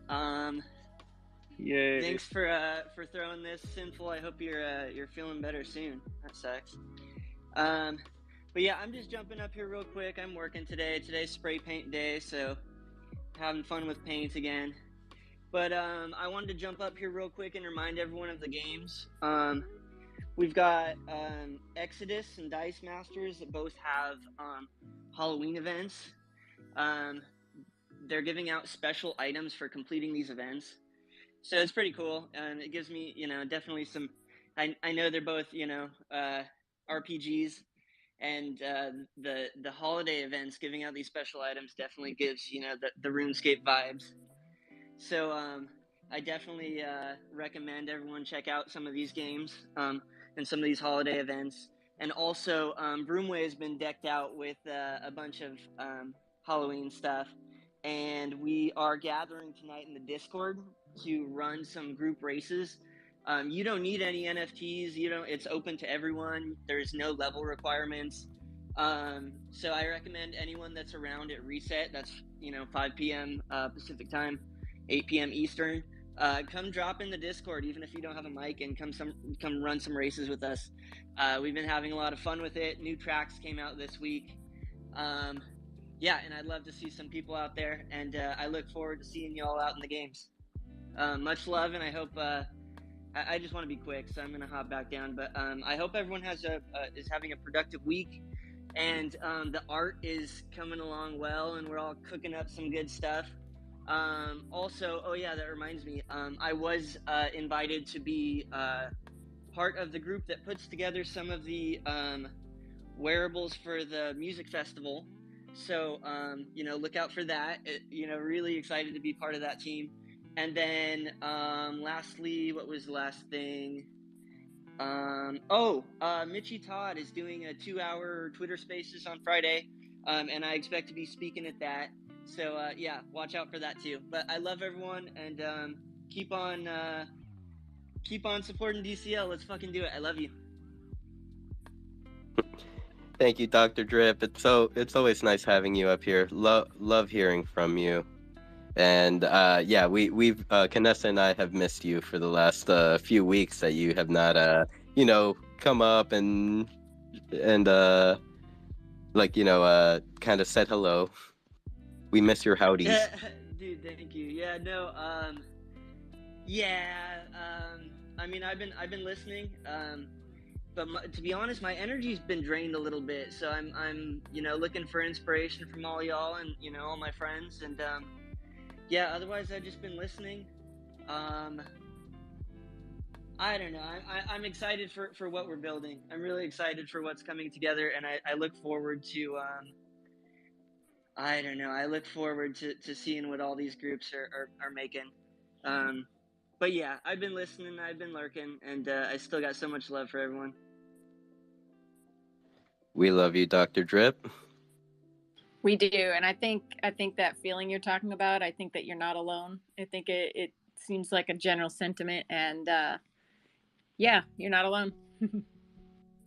Yeah, and to talk about some good for a second, I've seen a lot of my friends, learning new skills, learning new techniques, starting builds, starting their journey in the SDK, myself included, and yeah, I want to say that's the most inspiring to me. I wish I could, I guess this is my moment to get up here and talk about it, but I wish I could tell somebody, like, off to the side, like whenever I feel like really inspired, I just don't want to bug people and be like, hey, I'm a super fan. But like, yeah, when I see, so CK presented a build the other day, and I did have to talk to CK and say, yo, like, that's really, that inspired me.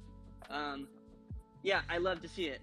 I don't know. I just really love to see when my friends are making moves, because I've said this before. I'm an artist, from making websites to building show cars to, what we're doing in the metaverse. Like, no matter what I choose to do to pay the bills, I'm doing art. And so sometimes, and by sometimes I mean a lot of times, it's not money that's driving me. It's some sort of inner motivation. And sometimes I just need some inspiration. And with what we have going in the metaverse, it's so cool that I get the direct hookup with all these other creatives and artists that are like me, that are, living day by day, paying the bills with art. So, yeah, I suck up the motivation. I try to, manifest it and just decipher it how I see fit, and then resurface it into my own art.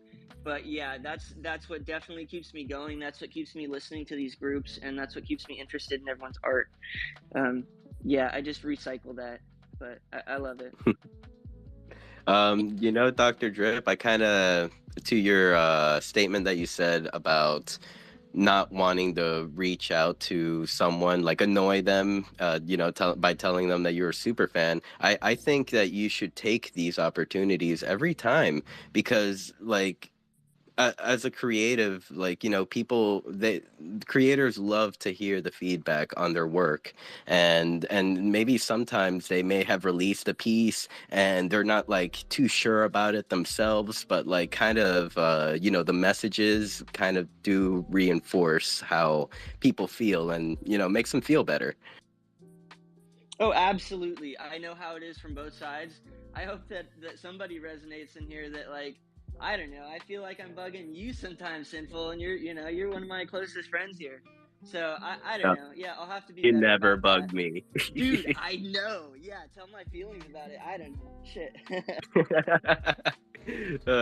Well, thank you, Dr. Drip, for coming up and sharing with us. I'll be looking out for any of your work for the music festival.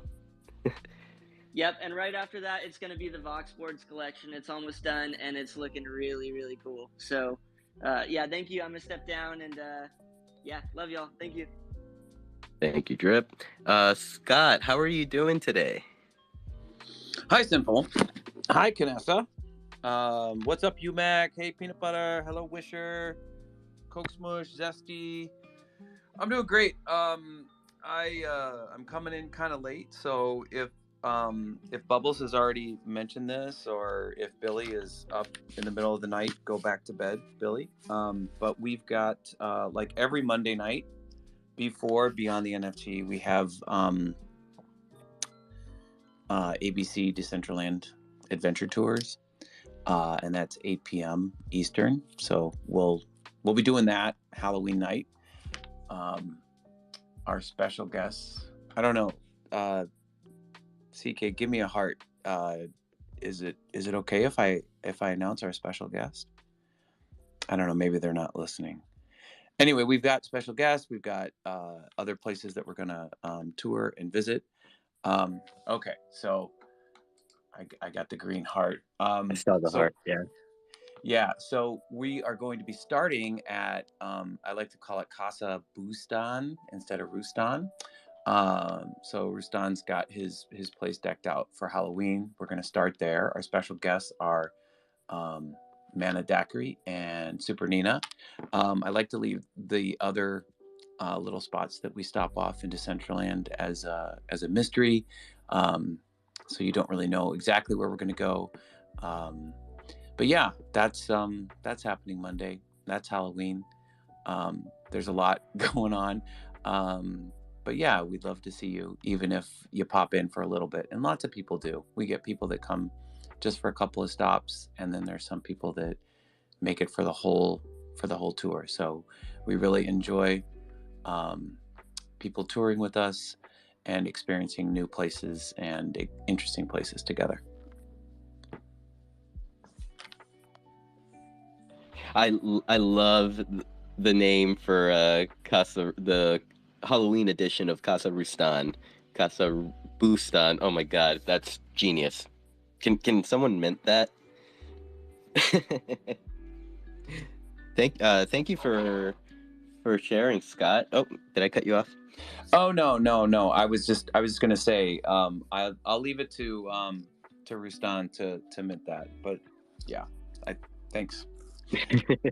I think Rustan is listening. I see your hand up, UMAC. Hey, I just want to tell you all, thank you so much. Like the other day, I think it was yesterday, I don't know, Mariana had posted a comment on that remove our point of interest, and I got it in my email, and I was like, what's this? And I was like, hey, what the hell? Like, what's going on? Why? But seeing all of your comments, like, it brought a tear to my eye, and on behalf of Endo and me, like, just reading all the comments from everybody just really meant so much to us. Like, I want to cry. Like, it was just so nice. But so I just want to thank everybody. I love you all so much. We love you, UMac. Yeah, I had to like jump into the comments and ask if this was a troll. I know. I was like, what's going on? Who's this person? Why? And it was good to see, like CK pointed out, that, you know, I was working, you know, the community, my next door neighbor, we are working together on trying to solve the problem. So it's like, geez. And then he's like, oh, there's only a drum set and some pictures. Hello, it's pictures of the whole community from snapshots I took throughout the past few years of DCL. So just thank you, everybody. We felt so loved.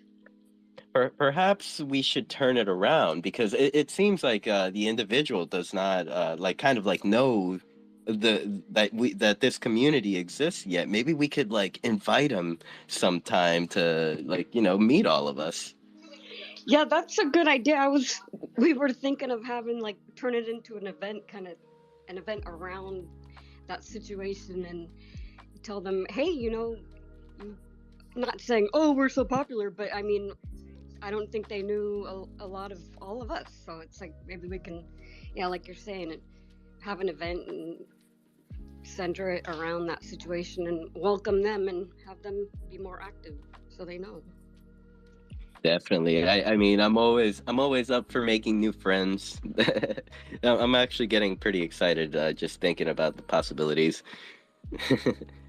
I think sometimes the hard part in the metaverse and everywhere is just like the storytelling. Like it's so hard to like UMac. How do you sum up like months and months and months and years worth of like networking in pictures or something, like, and convey that to the public? Like, you can't, like, there's just, it's so hard to convey that and to explain history. Yeah, because so many things, I mean, there's so many chapters. Like, when I look back on my history with Decentraland, there's, you know, like my chapter with altcoin, and then there's my chapter with this and that, and it's just, there's so many stories to tell. So that's why I wanted to put in all those pictures that showcased. You know what's fun is when you look back in your screenshots and you see people before you know them. You know what I'm saying? Like, hey, there's so and so. Like right now, I think Billy T Coin is like, what's my first name when I first entered? And I'm trying to go through all my screenshots, which there's thousands, and I thought I knew his original name, but I can't find it. But yeah, it's, how do you tell that story? It's like, it's a huge ordeal, just little by little, I guess. I guess maybe the story was told by people reaching out and, you know, like Sinful said, like people coming and telling the story for you. That's the story, is like, how does the community support you? And I guess there's no good way to tell our story, maybe just bits and pieces, and people have to like make the connections on their own. But yeah, we love you.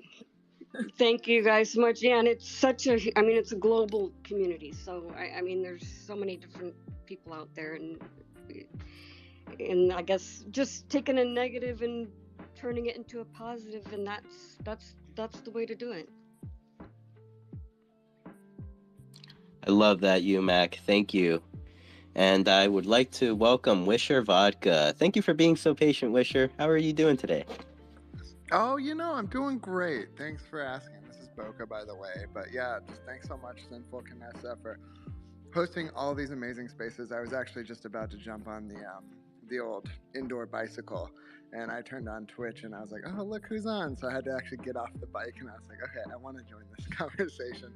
Just because, like, I think what you guys are doing, especially to touch on Dr. Drip, like, I don't know, something about the gamer in me really loves the fanfare that kind of comes with like Halloween and like Christmas time and like holidays and just general in these like metaversal platforms. I guess my history is through like World of Warcraft, and I don't know, it was just so cool listening to like everyone kind of get up and talk about like what they're doing around this time, and it just got me so excited thinking about like, oh, I want to go check out Vroomway.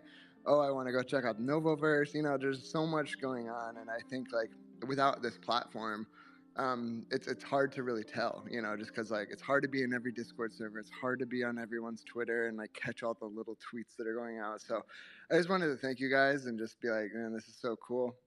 And you know, just take an opportunity to share what we're doing too. I mean, I know, you know, we try and tweet, but sometimes it doesn't get out to everybody. So just this platform alone, I think, has just been so helpful to the community, when we're not, you know, drama and fighting with each other. But I think it's been great to just like have this platform to just say what's going on. So just a few things from the Wisher side. Just wanted to throw out some of our events coming up this week. If should you want to join, we're doing the Beat Trekkers thing tonight. It's our DJ battle with Cat 5 and Steve. So if you guys want to come through, I've redecorated the land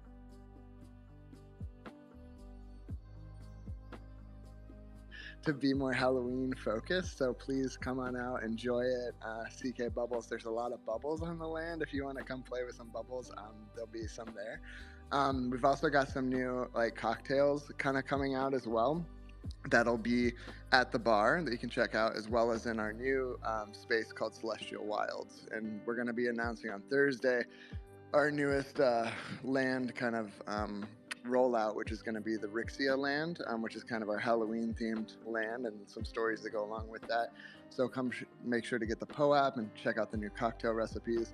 And then we're doing a new series with Serena Ellis as well on Friday. So we're excited to be hosting Serena, and we'll be doing kind of a bi-weekly concert with her. So those are just a few things that we're up to. And I also started doing bacon with Boca on Saturday mornings for some streams. If you guys want to come through, I'm just going to make bacon every Saturday and just kick it with you guys and talk about the metaverse and kind of what's going on. So anyways, that's just a little bit about us and what we're doing. Thanks for the opportunity to get up and just share / shill, but also just more so just be a part of the community. And this is just such a great platform to just catch the lowdown on what's going down for the week.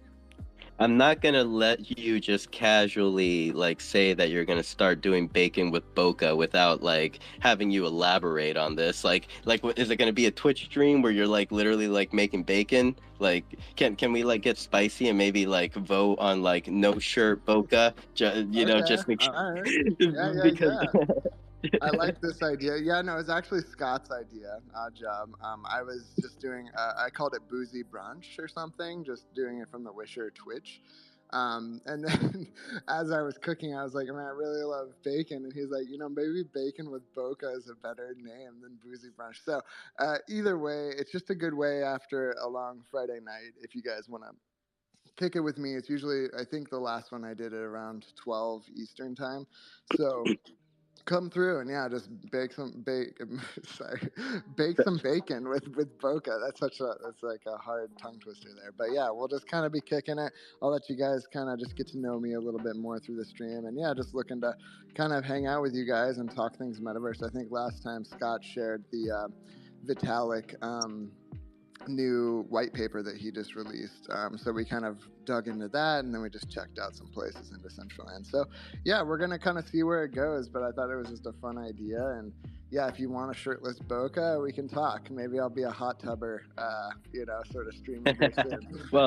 Well, you know, I was just thinking about the combination of like, you know, hot oil splattering everywhere and a shirtless Boca. It could be like kind of a hit or miss thing whether Boca gets burnt today or not. I mean, very true. That was a huge concern of mine last time, and I was actually looking for one of those like bacon spray like little things you put on top of the oven or the stovetop, and so hopefully I can get one of those so it doesn't bother me. But I like the idea of gamifying it. Anytime you hear like a harsh sizzle, everyone's going to be glued to did it get burned or not. So I'll definitely try it. And what about like a late night episode? What about like a late night episode? Instead of bacon like the actual food, it's bacon like you're baking cookies, and you make like some Halloween cookies or, you know, something like that. 100%. I was just telling Intastic, like, I'm really starting to feel the baking itch with fall coming around here in Chicago. And so I've already got, you know, this really big bag of semi-sweet morsels from Toll House that are chocolate chips that I honestly, I showed on stream and I was like, I thought I bought the little bag, but they delivered me a 2 pound packet. So I got to use all these chocolate chips. So we'll definitely do some cookies, maybe some peanut butter cookies. What do you think, peanut butter? Oh, there we go. There we go. Now you're sparking my interests. A little collab, maybe? I'm still waiting for my I got a cookies, Boca. webcam. So how are these Twitch streams? Are you like just have a camera on yourself and you're making bacon, or is it kind of like a Decentraland like screen share? Yeah, I mean, I don't know if you guys have checked out the last Thirsty Thursday with DJ Tracks, but I've really been exploring some of the, Twitch production and like getting like the countdown timer and like the background, like what's up next, and trying to like really lean into the production with the bacon with Boca thing. It was more just like I flipped on the camera because I was honestly just slightly hungover from the night before, and I was just like, I just want to like chill with you guys and not make it a super big production. So I'm open to the thoughts of the community, but I mean, if you guys are liking just like the raw Boca unfiltered sort of vibe, we can keep it there. Or if you guys want me to kind of plus it up with some production stuff, I have been enjoying it and I want to keep pursuing that as part of my own creative endeavors. So just be on the lookout for a lot of our streams moving forward. I'm trying to really bring some of that professional quality to Twitch on the DCL channel. I see that you can like sort by game and stuff. So I just want anyone who isn't familiar with DCL, I want them to join and be like, wow, this is like a super awesome production, and kind of lean into that as part of my contribution. Could I make a suggestion that you make like a recipe with the bacon every week? Because then you could do like a chocolate bacon cheesecake, or like a drink with bacon, or bacon cocktails. like Okay. like a Bloody Mary with a little bacon on top, and just make like a recipe book then, and yeah, and but just make that peanut butter cheesecake with the bacon. That's really all I want. It's whatever I did that. Please make that happen. I like this idea of just like shitty recipes made by Boca. Like you guys submit like these like gourmet recipes, and I just like try and sloppily throw it together on a Saturday morning, and we'll see where it goes. But yeah, I'm totally down. It'll help me increase my cooking skills. I'm sure Imtastic would love that. And I think it would just be a fun stream to kind of go along with. So yeah, I'm totally game to try that, and we'll see where it kind of goes. But yeah, I think it's either going to be a recipe book at the end of the day, Canessa, or maybe just a top list calendar every 12 months. Who knows? That's what Central was looking for. Well, now we both get what we want. Maybe it's a combo. Every day has a different recipe on the calendar. What do you say? Yeah, and then you can take pictures of your food. It'll be like the show Chopped. Like maybe we give you your like each week a member of the community gets to pick a recipe, and then we give you the shopping list by like Friday, and you just go buy this shit and you don't know what's coming. And then we give you the recipe like the like 5 minutes before the show, and then we watch you try to cook it. Or yeah, like there's no actual steps involved. You just give me the picture, and I have to like try and get it there. Just yeah, it's like Nailed It, but DCL version. So can we expect every single episode? Could we expect a hungover Boca for every single episode? I mean, it's asking a lot of my body, but I know. The flesh is willing, the mind is willing. Like, let's go. Let's try it. And especially through holiday season, I mean, it's just there's parties every Friday, so I feel like yeah, why not? Like, we'll see where it's at. It's either that, or I'll be like super groggy and just like super sleepy. But we'll make it fun. I'll put on some what's that song where everyone starts dancing all of a sudden? Man, Baby Shark. Yeah, that one. No, the other one. There was like a meme where it was just like one person dancing, and then all of a sudden it was like 50 people dancing. Anyways, but yeah, we'll make it happen, Captain, for sure. Bacon with Boca, Saturday at 12 Eastern. Be there, everyone. Thank you for coming up and sharing. I mean that right there sounds like such a fun idea, and kind of it's like a fresh idea for like on the creative side for like in on Decentraland. So Definitely will be checking that out and supporting as much as I can. Much love. Appreciate you guys. Yeah, and if you get grease ferns, just remember it's for the greater good of the community. Oh, yeah. We will sing your praises forever. Those are just DCL scars. That's all that means. Yeah, just walk it off. Scott, I see your hand is up. Yeah, thank you. Well, first I just wanted to say I'm waiting for my cookies, Boca. And then. Oh, right. I gotta send you some. No worries, man. No worries. And then next, I wanted to give just some thanks to people out in the community. I've been in the Web3 space full time for about a week and a half now, and yeah, I wanted to say thank you to Isle and to Madamus and to the shoes and to Lastrum.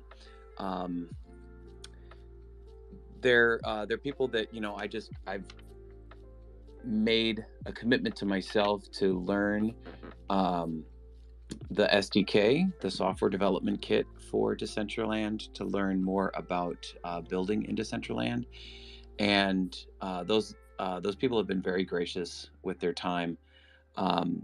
So yeah, I just wanted to say thank you, because that's how we grow together is, you can't just have the desire to want to learn.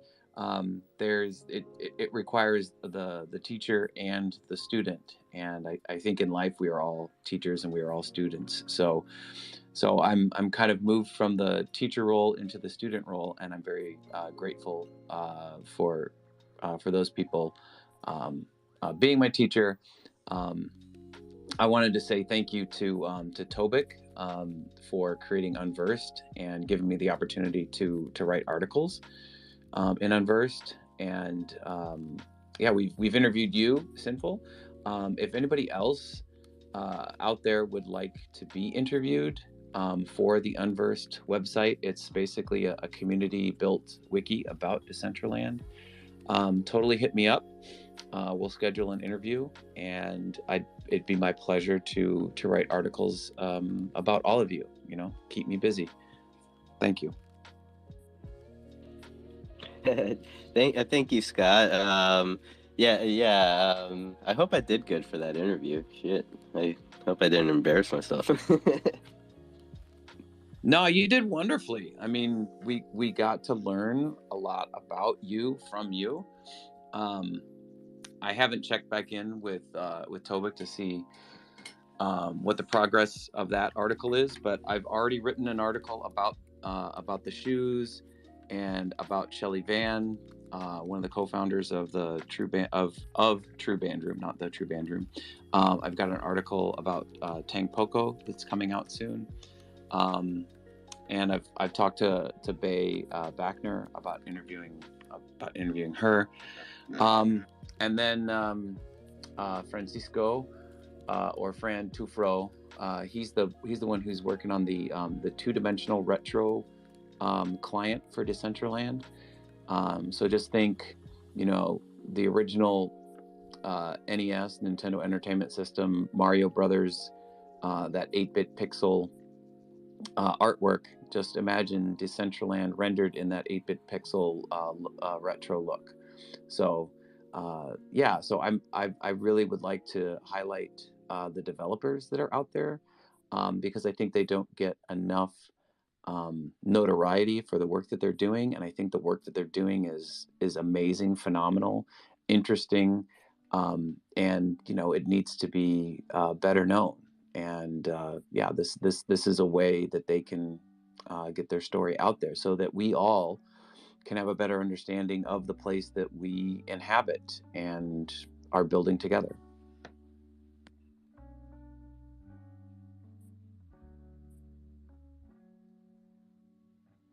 Thank you, Scott. I always love having you up here. And to add to the interview, Scott, I have to say that like at least for my personal experience when I was being interviewed, it was so you were a great support for Tobik, because like, you know, some people that get interviewed don't really like, you know, like you get asked like what do you do, and then someone like myself, I don't really like, I just do things, and I don't really like, I never like really think about like, oh, I should record this for credibility later, or whatever. So having you there on the interview with me kind of did help a lot, and you you know, kind of helped me remember a few things that I do, like. Well, yeah, you've done a lot, and you know, having conducted a number of interviews myself, interviewed other people, it's almost impossible to come up with all of the questions, right? And there's a term that a friend of mine, she calls doorknob wisdom, right? So right as you're about to leave and you got your hand on the doorknob and you're gonna go out that room and the interview is going to be over, there's usually something that occurs to you at that moment. So it's just, I think part of it is, it is helpful. Like when we do the ABC Decentraland tours, you know, there's three of us. There's Billy and CK and myself, and it's nice to have somebody there that's complimentary. And yeah, you know, when I've interviewed other people, it's like I'm not going for the gotcha journalism. I don't want to like catch somebody doing one thing or the other. I want to make the interview subject comfortable, because I think one thing that everybody has is an affinity for talking about themselves. But even though we all like talking about ourselves, it still is really helpful to have an interviewer there to ask that follow-up question, or to probe for that doorknob wisdom, because yeah, I mean, you've had a very interesting existence in Decentraland, and I think that you also have a generous nature. And you know, some people may not be, and you know, I don't know you personally well enough to know this, but some people may not be willing to toot their own horn, but that still doesn't negate the importance of your experience or that person's experience. And by asking those questions and then asking a follow-up question, you know, we get to have that deeper understanding that, you know, you may inherently know. It's just something that you've lived. I don't know if I'm making any sense, but yeah, thank you for submitting to the interview. Anybody else, you know, DM me in Twitter or Discord or whatever. There's a number of places you can get a hold of me. But yeah, I'd really love to tell more stories about people and how they found Decentraland, and how they're working to help build Decentraland. Thank you, Scott. And yes, I mean, at least to me, like, you made total sense just now, and I totally agree. And I want to thank you for helping Tobik, you know, put this together, because I know it's a big, big, big project, and also it's a very important project for, like, you know, just recording.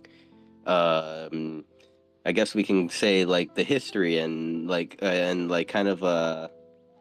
kind of showcasing our community members as well.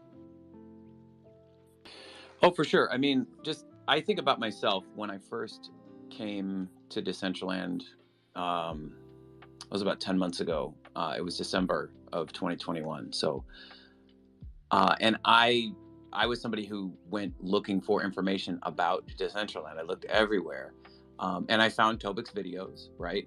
I found the documentation on Decentraland. I found a couple of articles that people had written, usually on like Medium, and a couple of news articles on, you know, other news websites. But But I've said this before, and this was when the 38 user article came out. And that thing is just, like a bad penny. It keeps turning up over and over again in all these other articles. But if we don't tell our own story, we are surrendering the that ability to other people. We're allowing other people to tell our story for us. And yeah, I agree. It's important to record the history. I mean, that's part of the reason why what we do in ABC Decentraland, because we went to Wilderness when it was, in that big white hall, before it was in that, beautiful open outside space. We went to Dice Masters when it was a bunch of objects from the repository, I would say very creatively used. And to go back, I think we definitely want to go back to Dice Masters and just see all of the custom things that have been created there since then and how it's been built out. And the only way you can get that is by going to the people and asking them to tell their story, recording it for posterity, because part of knowing where we can go is to know where we've already been. I keep mentioning this. There's a couple of, I think, seminal documents. One is Mayoraz's 5-year vision for Decentraland. He was around in 2015 when it first got started. And the other thing that I point to, and CK Bubbles posted this on Twitter a couple of weeks ago, and it's Esteban Ordano's presentation of the first working model of Decentraland to a group of enthusiasts for augmented reality and virtual reality in San Francisco. And if you watch that, it's amazing to me how prescient he was. He's like, well, we want to do this thing where everything's on the blockchain, and the land is going to be recorded.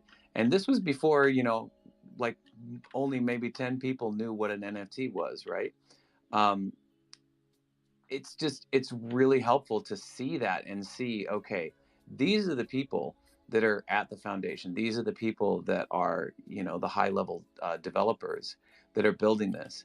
And if 5 years ago they had that clear of a vision, that we're walking around and living in right now, it gives me a whole different sense of perspective, when they're going to come on and say something like, well, the Catalyst servers are very secure, or the way the DAO is set up, we believe that we can fend off a hostile takeover or something like that. So having that knowledge, having that background is really, really helpful. So knowing where we came from helps know where we are and helps us know where we're going.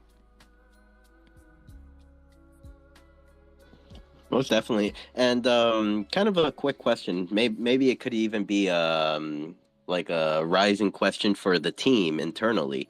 How often will Unverse kind of update like articles on, like, let's say projects, like you had used Dice Masters as an example. Let's say you did an interview for them and you kind of like went over all their updates last week. When would be kind of like the next window of updates, or when would be the next time you kind of try to pop in there and see what's new?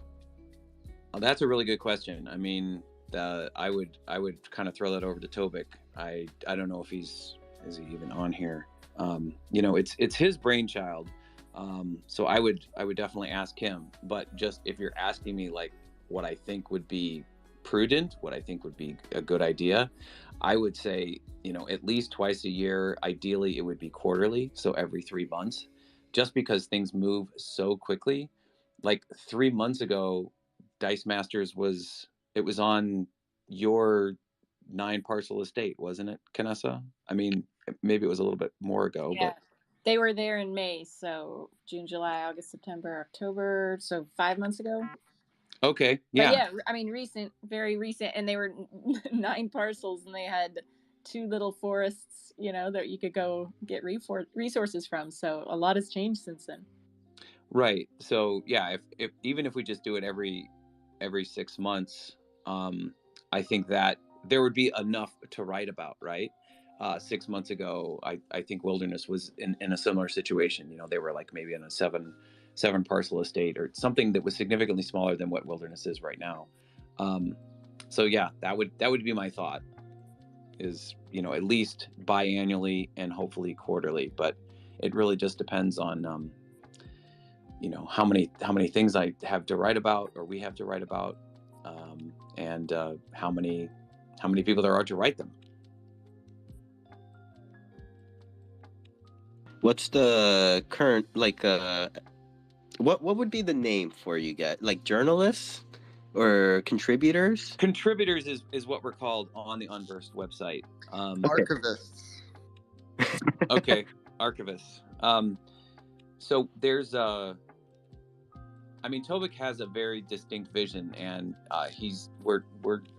we have a push to get things ready for the Metaverse Music Festival.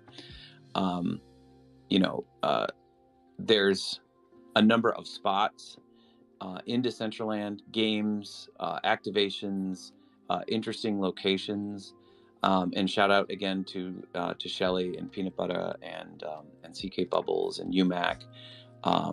And Agnes for Peace, all for contributing to the spreadsheet. And I got permission from all those contributors to take that spreadsheet and just start writing articles.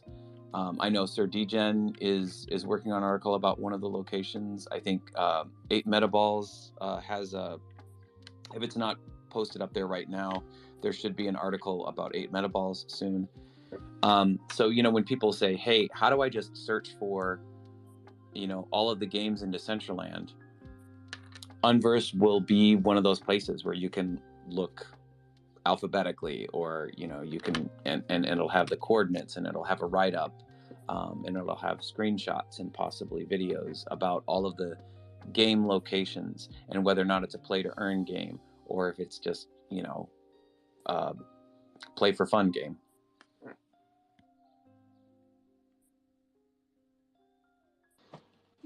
Nice. And last question about this: how many contributors so far? So I'm trying to remember when the first article that we wrote sort of in collaboration, you know, because Tobik wanted to have just us all to have an understanding of the tone and the tenor and just the style of article that we're writing. So Existential NoHo was there. Josh was, I mean, a lot of people were there at the beginning, but toward, you know, at the end, when we finished the article, it was SRJH, it was Existential, it was CK Bubbles, it was Sir Degen, myself, and Tobik. And I know Sir Degen is working on an article right now. I know Bubbles is super busy right now with loads of other things, so I don't know if they are working on any articles actively. But I would think that, you know, we could certainly count on them for an article. And I don't know if Josh is out there. So what is that? That's like 5 or 6 people so far. Nice. All amazing people. All right. Holy crap. I just realized, like, about exactly an hour ago, we're like getting ready to wind down, and then JR is like, wait, we got more. I started to derail, but I'm glad it was worth it.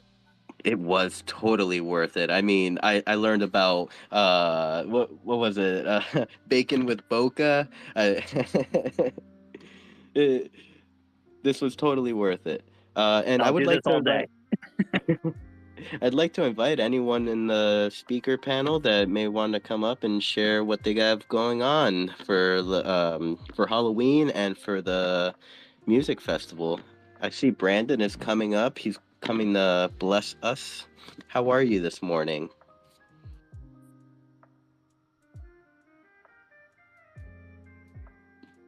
I see your heart. Brandon, it's Oh, so good to see you my here. bad. I was cut off. Oh, that was Hi. your voice. Blessed be the fruit, friends. Hello, love you. I slept in, so I'm late. So don't yell at me. But again, it's your boy. I'm here. I just want to remind all of you in the crowd listening, you're loved. And if you make something, keep fucking making it. We want to see that shit. We want to see all of you grow and expand and thrive and build your own kingdoms and fucking conquer the universe and shit. You know, we out here. Love you. Yes, Skull. Brandon, your words really like resonate with me. When you say that, it just makes it feel like it's possible. So thanks for always coming on and saying that. Like, I think sometimes we need to hear it again and again and again. Honestly, people fucking forget. Like, deadass, us being in the metaverse, we're just back in 2009 being nerds on Club Penguin. But now we have cryptocurrency with it. So, you know, as long as we're with a bunch of other nerds that love each other, we're chilling. Also, if you want to try Wish a Vodka, Brandon 10. Let's get it.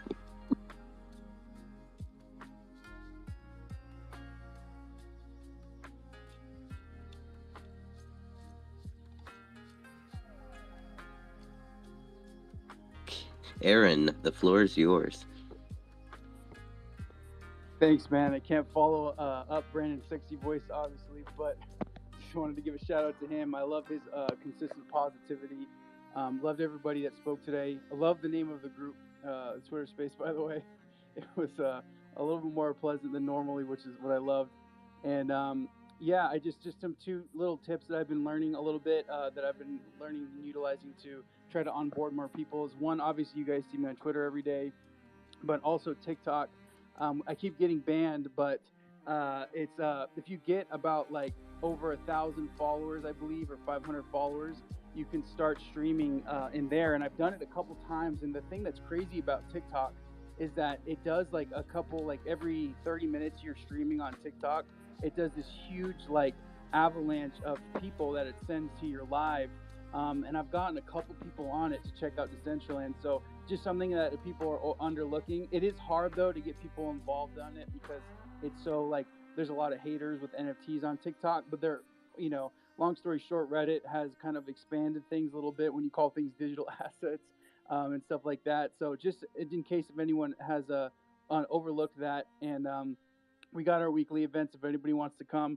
Today at 420, we're doing obviously a graveyard Halloween themed event. So come on by if you're interested. If not, all good. Thanks, everyone.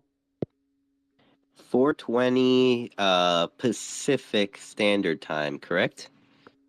Correct. Yeah, thanks. We like to have it right before your guys' amazing events at BCL Baby Doll since we head straight over there after that. So 4:20 today, Pacific time. Thanks, man. Let's go. If you have a tweet that you would like to pin at the top, and feel free to do so.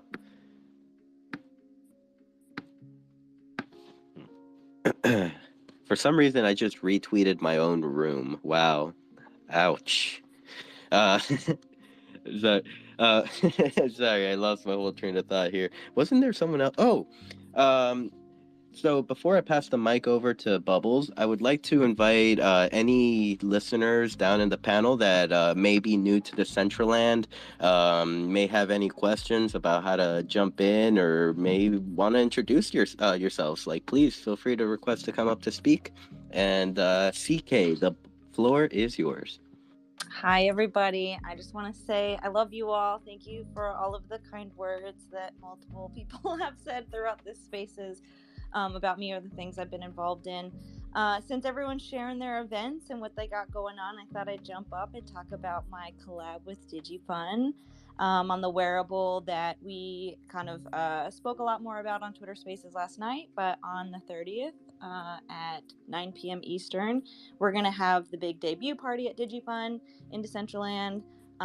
So come on through. I'll put a pinned tweet up that shares a little bit of my journey of using AI to do the sketches and ideation of the dress that then the DigiFun crew modeled and put together for me. And then at the very end of that Twitter thread, you'll see a link to the events page so you can figure out where to go and what time and all that stuff. But just wanted to say, hey, love you all. Thank you. Thank you. I'm actually pretty excited for that event. Because please excuse me. Because of DJ Billy T Coin will be performing. Oh, I love my ABC fam and always gotta represent Billy and try to get Billy at my events. So I'm really excited for that too. I'm really happy he said yes. Me too. Me too. I'm gonna have to show some love, hype him up before it. Yes, everyone should come through. Bring your tea for the party man in the metaverse, Billy T Coin. Oh man, I have to say although he's not here with us, he's here with us in spirit. But I'm happy that he's most likely sleeping right now. Like he needs to get his rest. He better be sleeping. Have not seen Michi today. Michi actually probably is going hard right still as we speak, because isn't it his birthday? Yes, it is. Birthday buddies.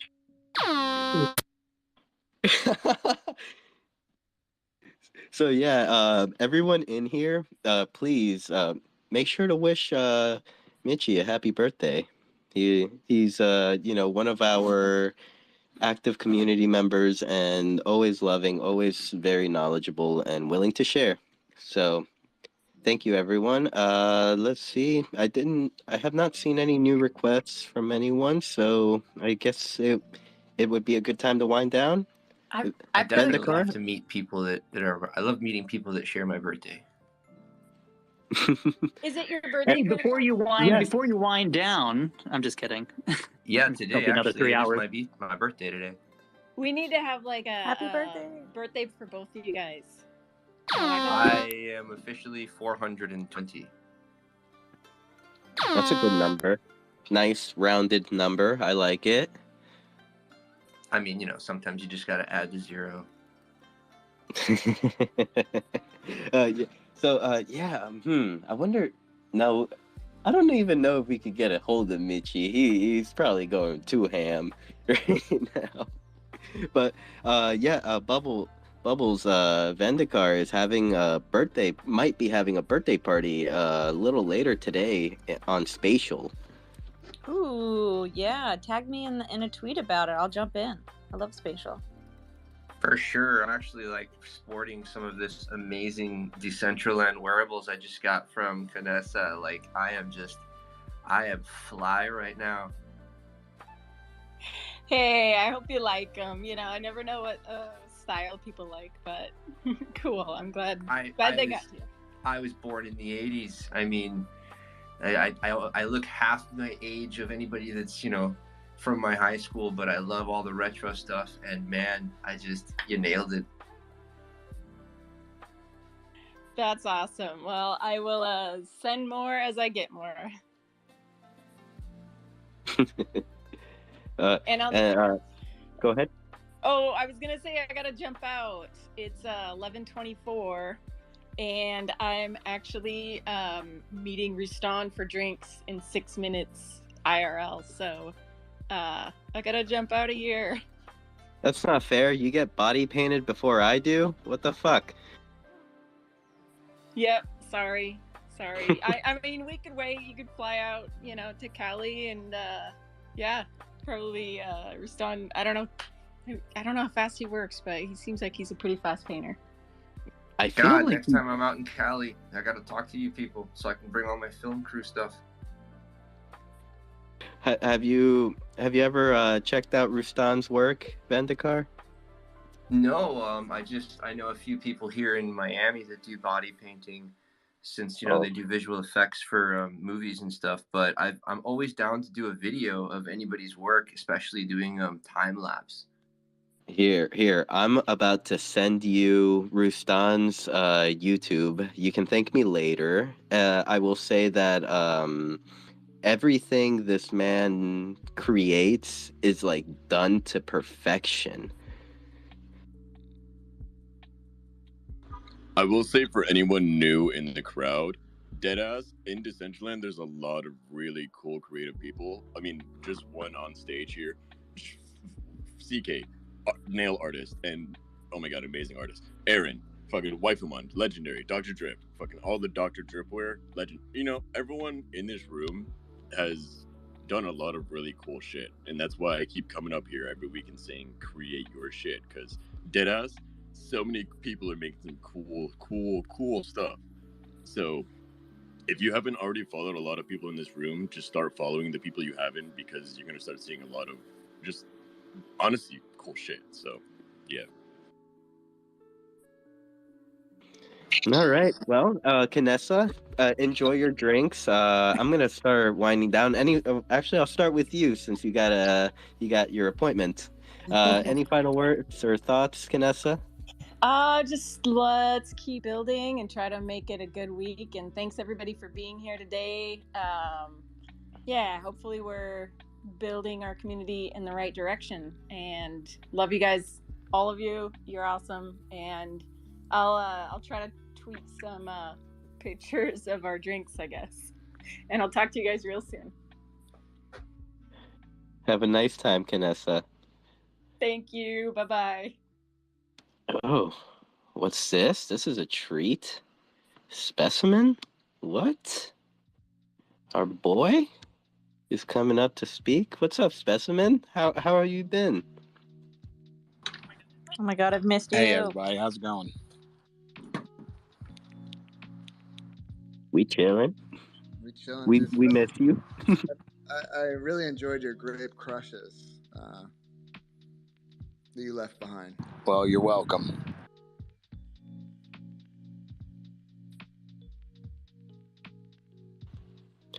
Let's see. Would you like to chime into any conversation? We're getting ready to close down the room here. No, I've been working today. I'm actually at the equipment rental place right now, swapping a bucket out on my little dingo. And I saw that the space is open still, so figured I'd come in and say hello to everybody, say I love you all, and y'all have a great and wonderful rest of y'all's week. Thank you, Specimen. We always love having you around, and like CK and I just expressed, like we miss you, and I definitely was feeling, the little space in my heart that Specimen usually fills, like empty, so I had to reach out to you a couple days ago. Say what's up. No, I appreciate that, buddy. It's always good to hear from any of y'all, and I've been working my ass off so I can come back to y'all real soon. Let's go. Please do come back. We missed you in general chat. I'll be back. I've not had too much of free time really the past little while, honestly. But I think with all the work that we've been putting in, I'll be able to actually, come and talk to y'all some more. But here's a fella I need to talk to, so I'm gonna go ahead and jump up off here. Take care. All right, love y'all. Let's see. JR Token. Any final thoughts before we close out? None from me. Awesome space. Thanks, and again, hope to see everybody Halloween night. 10 to 12 Eastern, 12 to midnight. A lot of fun happening at the Novoverse, 2369. See you there. 20. I love that 69 is in the coordinates. That just makes it that much easier for me to remember. Michael Jordan 69. I love it. It's Brandon, hard to forget.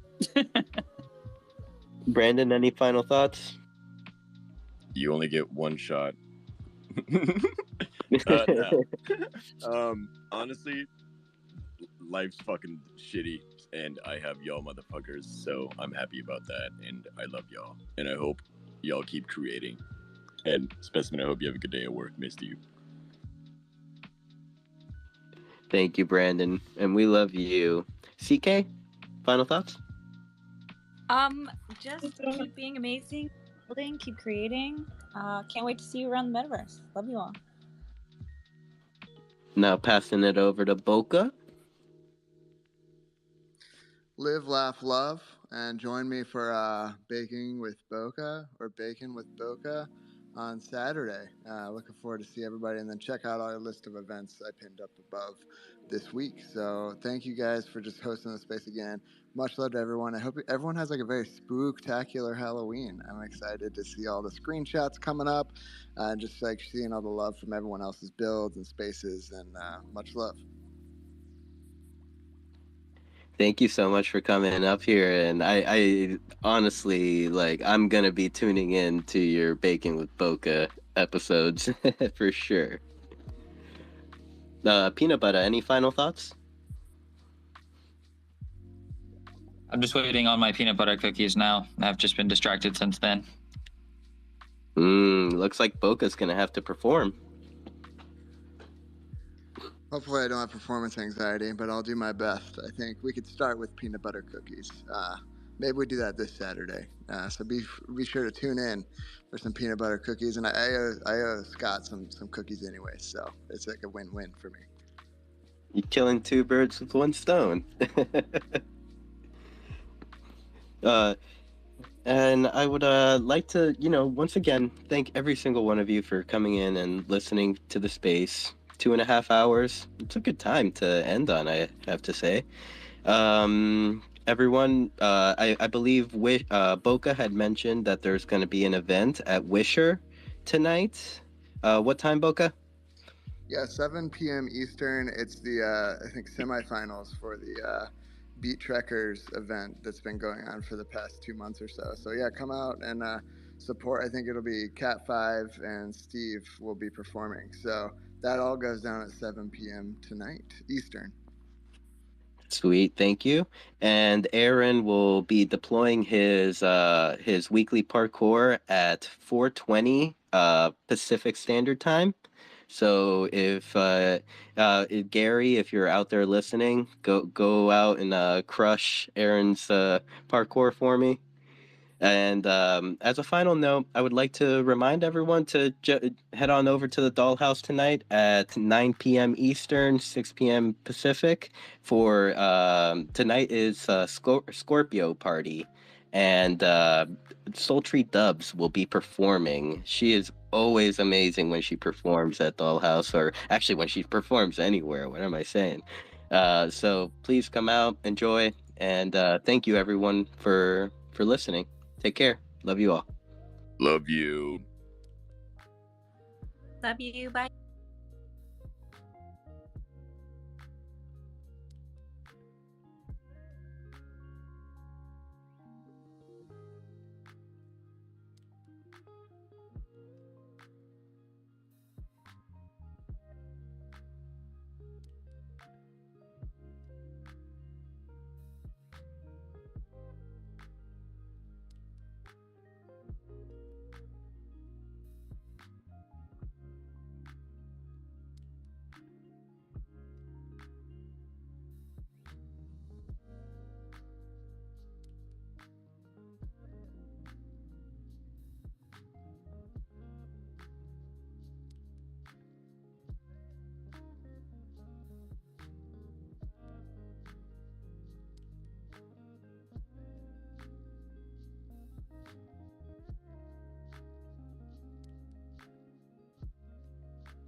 I'm back. Alright, let's jump over to Jen.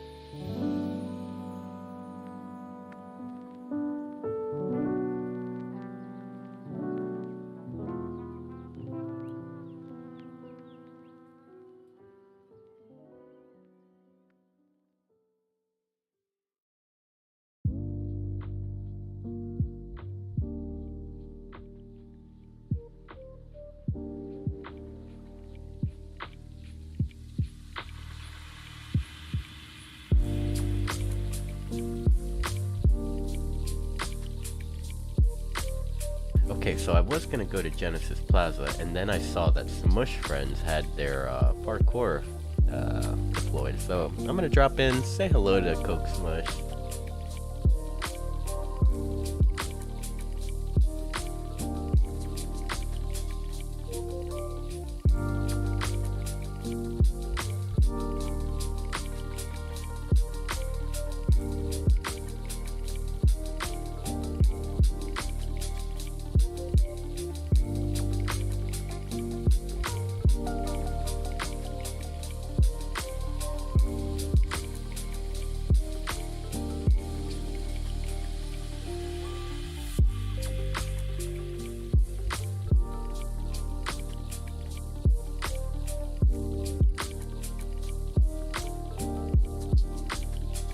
Wait, what's going on here?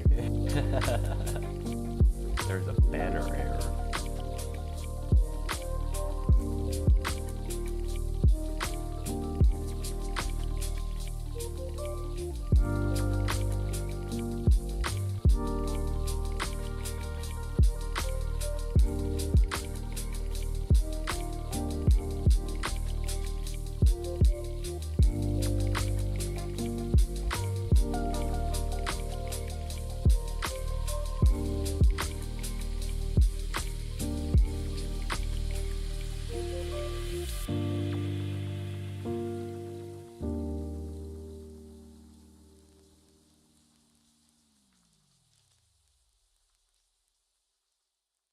Okay, so he said that first code is at the pillars. 9, okay. 9-2. I'll have to figure out the order eventually. 920.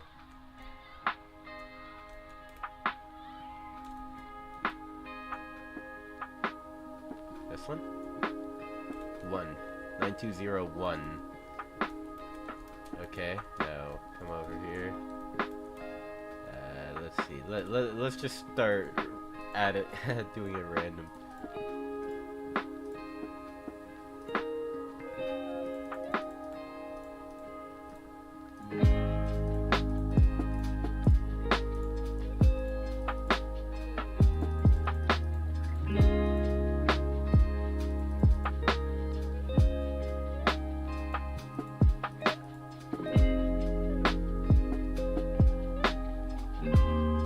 Wait, do I have to unlock something?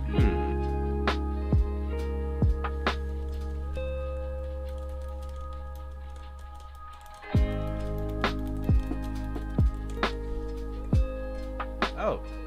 Yeah. Thank you. Thank you, D-Gen.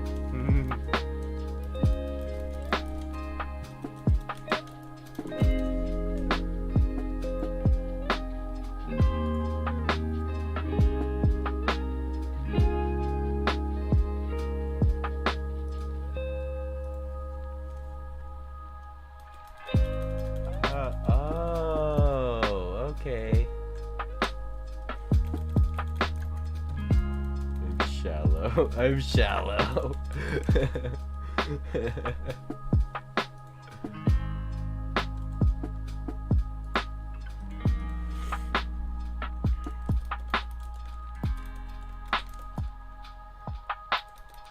Smooth brain kitty.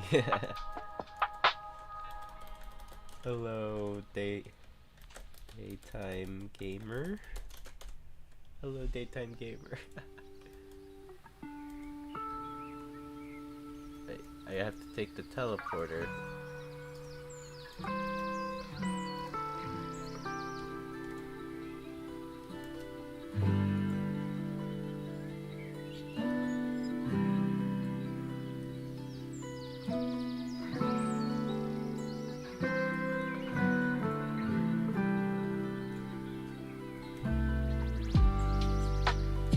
Okay, I guess we teleport here, huh?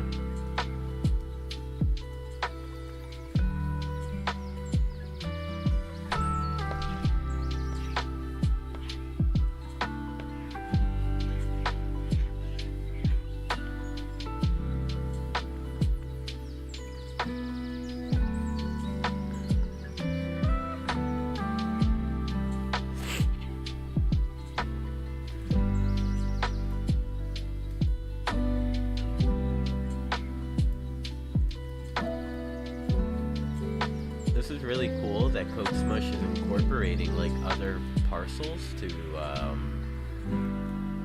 you know, to his parkours. This is awesome. Good, great idea, Coke Smush. It's over here. Just a bunch of screens, huh? I think this was the parcel. So, what do I look for? Like maybe trees? Numbers on trees.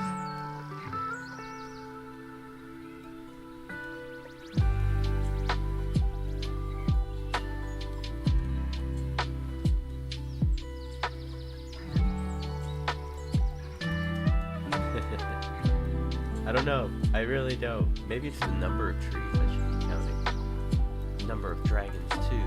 I don't know.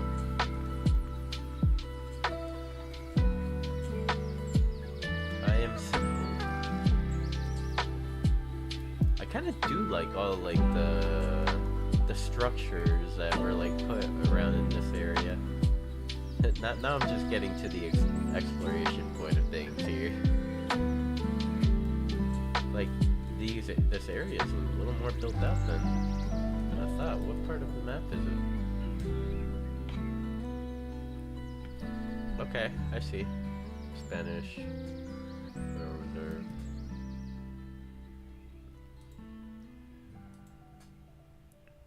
Butterfly Prawn, Dice Masters, the Inn. Okay, I see where we're at. Good location.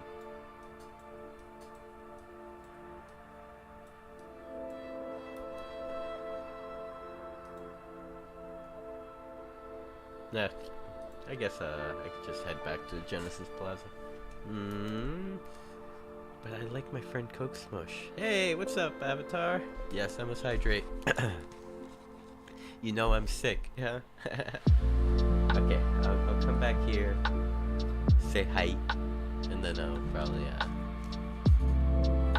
go to Jen.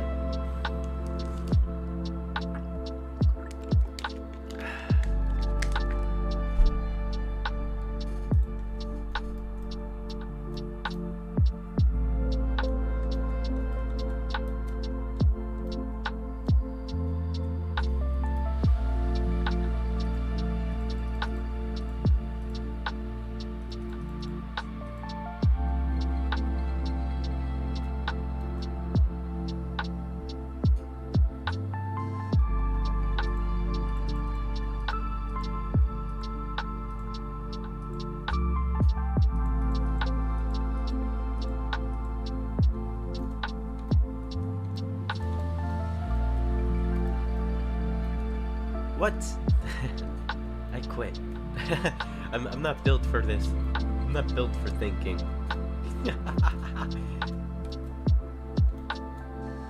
Oh. I know this build. What? I didn't know he had fucking... Okay, if I know this build correctly... Oh shit! Coke Smush's land is near mine.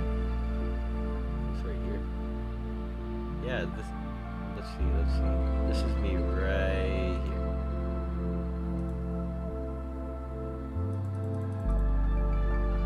Why can't I jump?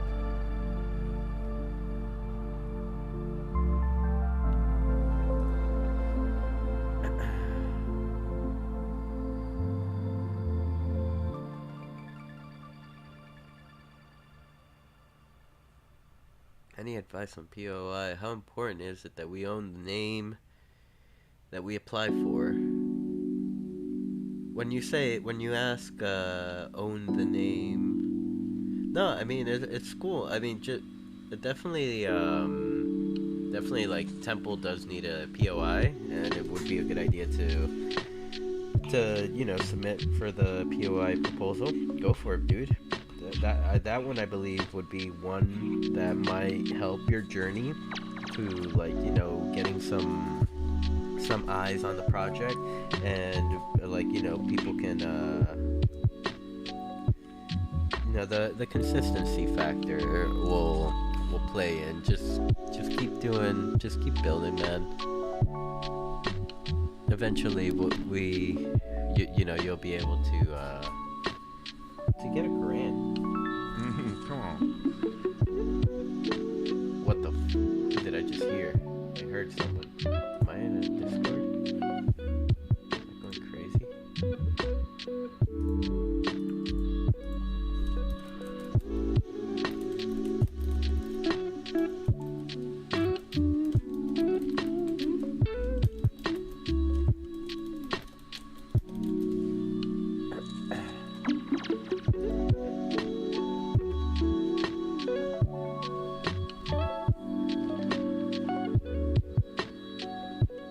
Now, as far as, like, the name, the name part that you were asking, are you referring to, like, minted name, or just, like, applying for your POI using the Temple name? Because, like, I mean, I wouldn't say it's, like, important, like needed in order to have the POI, but it definitely helps, because you could set the Temple name to you can set it to the parcel of land. So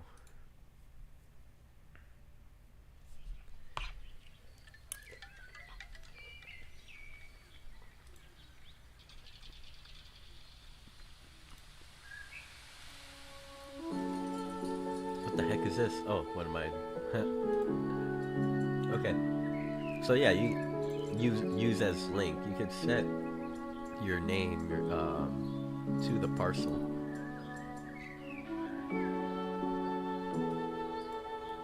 See? Or I can even New land.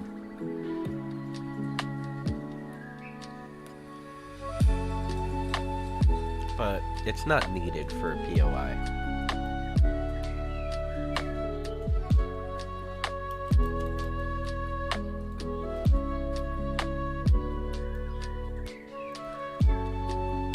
But definitely, like, if you want to, like, secure your business,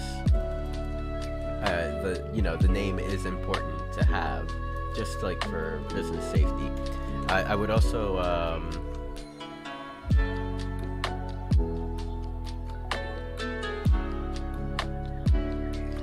just got info that Jared owns Dice Master's name. I think it's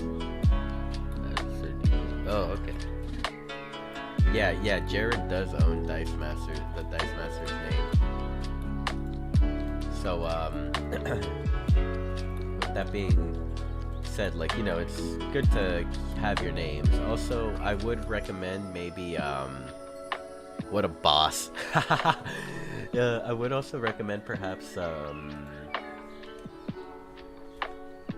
whatchamacallit, buying the ENS.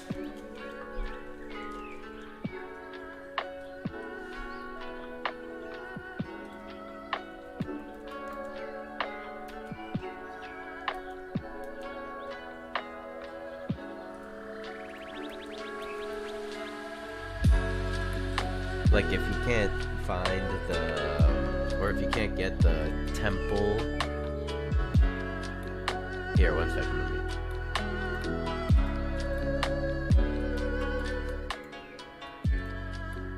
Like, if you can't get the Temple name for ENS, try maybe, like, Temple Game, or Temple game DCL or temple DCL. I'm sure those ENSs are good to go.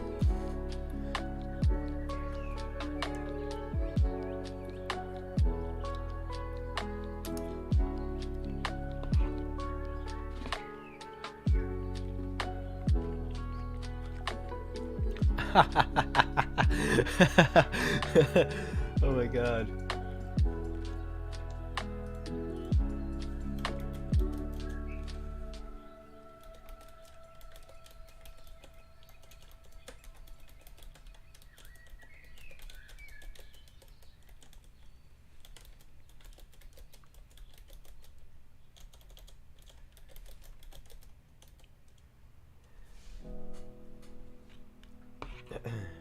But yeah, I mean, all in all, definitely think temples should like attempt to get a POI soon. I mean, you have been. Oops.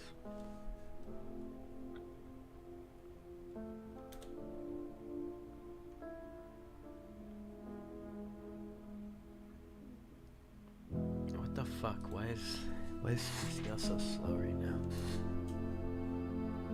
Yep, right here, 5 people. You always have you're always among the the top. 6 people at true.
Oh man, this soup is making me feel a little better. Let me know if you guys hear chewing and stuff. I'll mute myself, I'm sorry. Hey Mostly, how are you, man?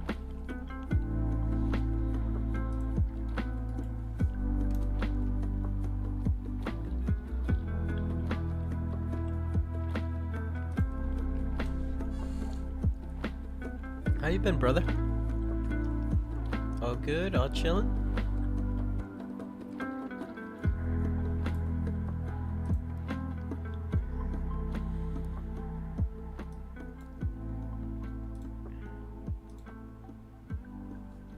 Anything occurring? Let me check and see if there's any actual events happening right now. Not. Okay, so what I see is a couple parkours. There's the Meta Party parkour that's live right now. There's the Smush Friends parkour that's live right now.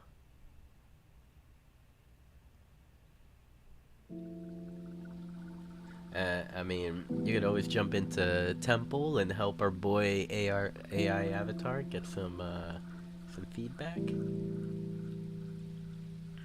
Bleh, parkour, I'm terrible at it. Me too. That's why, I mean, so, oh my god, whoa, Genesis Plaza's poppin'. Yo, Genesis Plaza's poppin', what the fuck, I haven't seen Genesis Plaza poppin' this much in a long time. Whoa. Queen Pammy's here.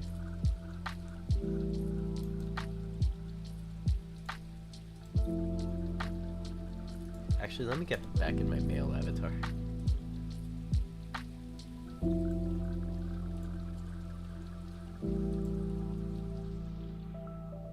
No one, everyone, close your eyes. you can't see me. You can't. Don't look at me without my mask on. Yeah, it is weird. They all come to see you, Simple. You've been grinding Exodus sometimes? Is Exodus your favorite game mostly?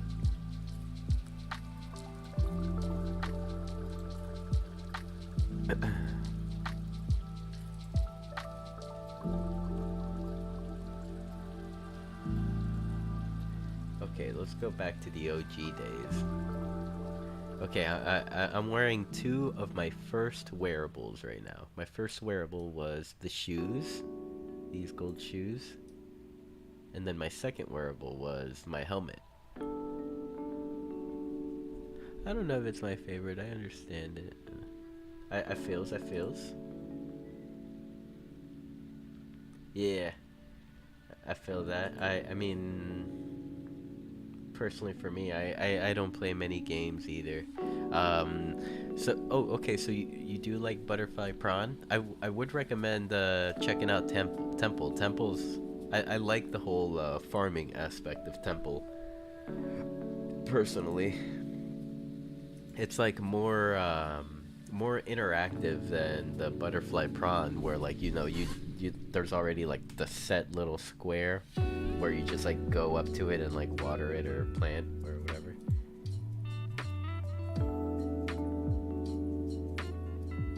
Yeah, give it a go, dude. It's not bad.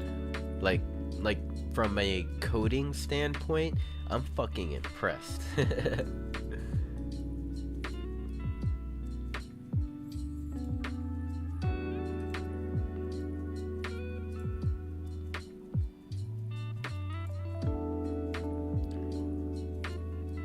What the fuck is wrong with the...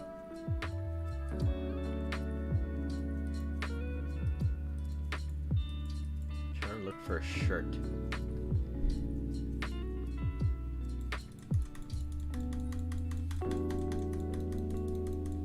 Dude, this is so annoying.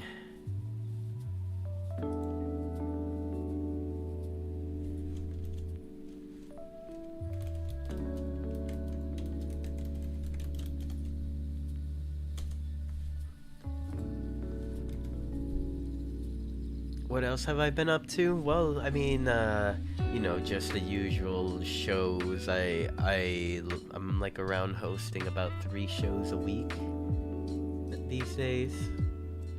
So I mean, that's super exciting. And I'm truly like, grateful to be able to, provide content for our community. Been working in the DAO shenanigans and whatnot. Oh, these shoes look good with... What? Okay. What do you guys think about this look?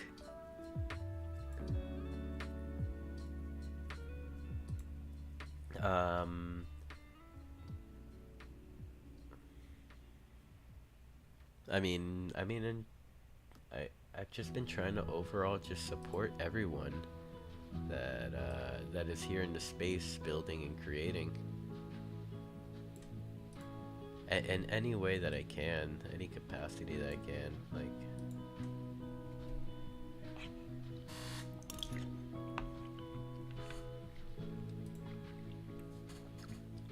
Mostly, what did you order for takeout today? I'm sick too.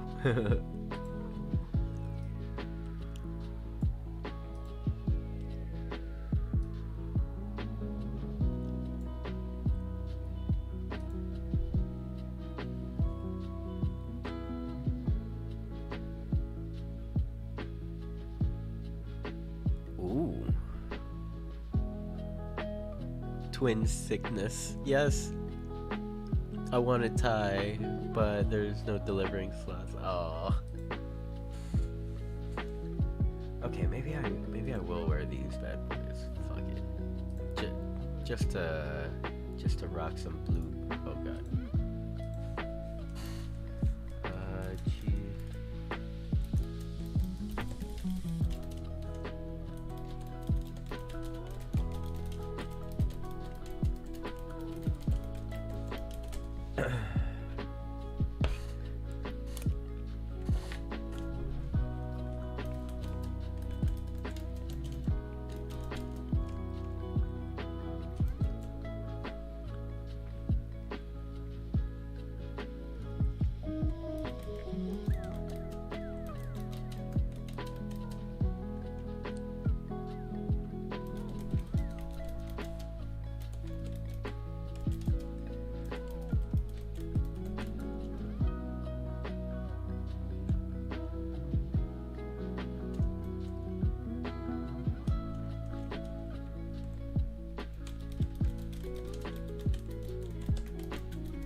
So many D words. Let's see. I wonder how to get dessert and what dessert I desire. There are a lot of D words.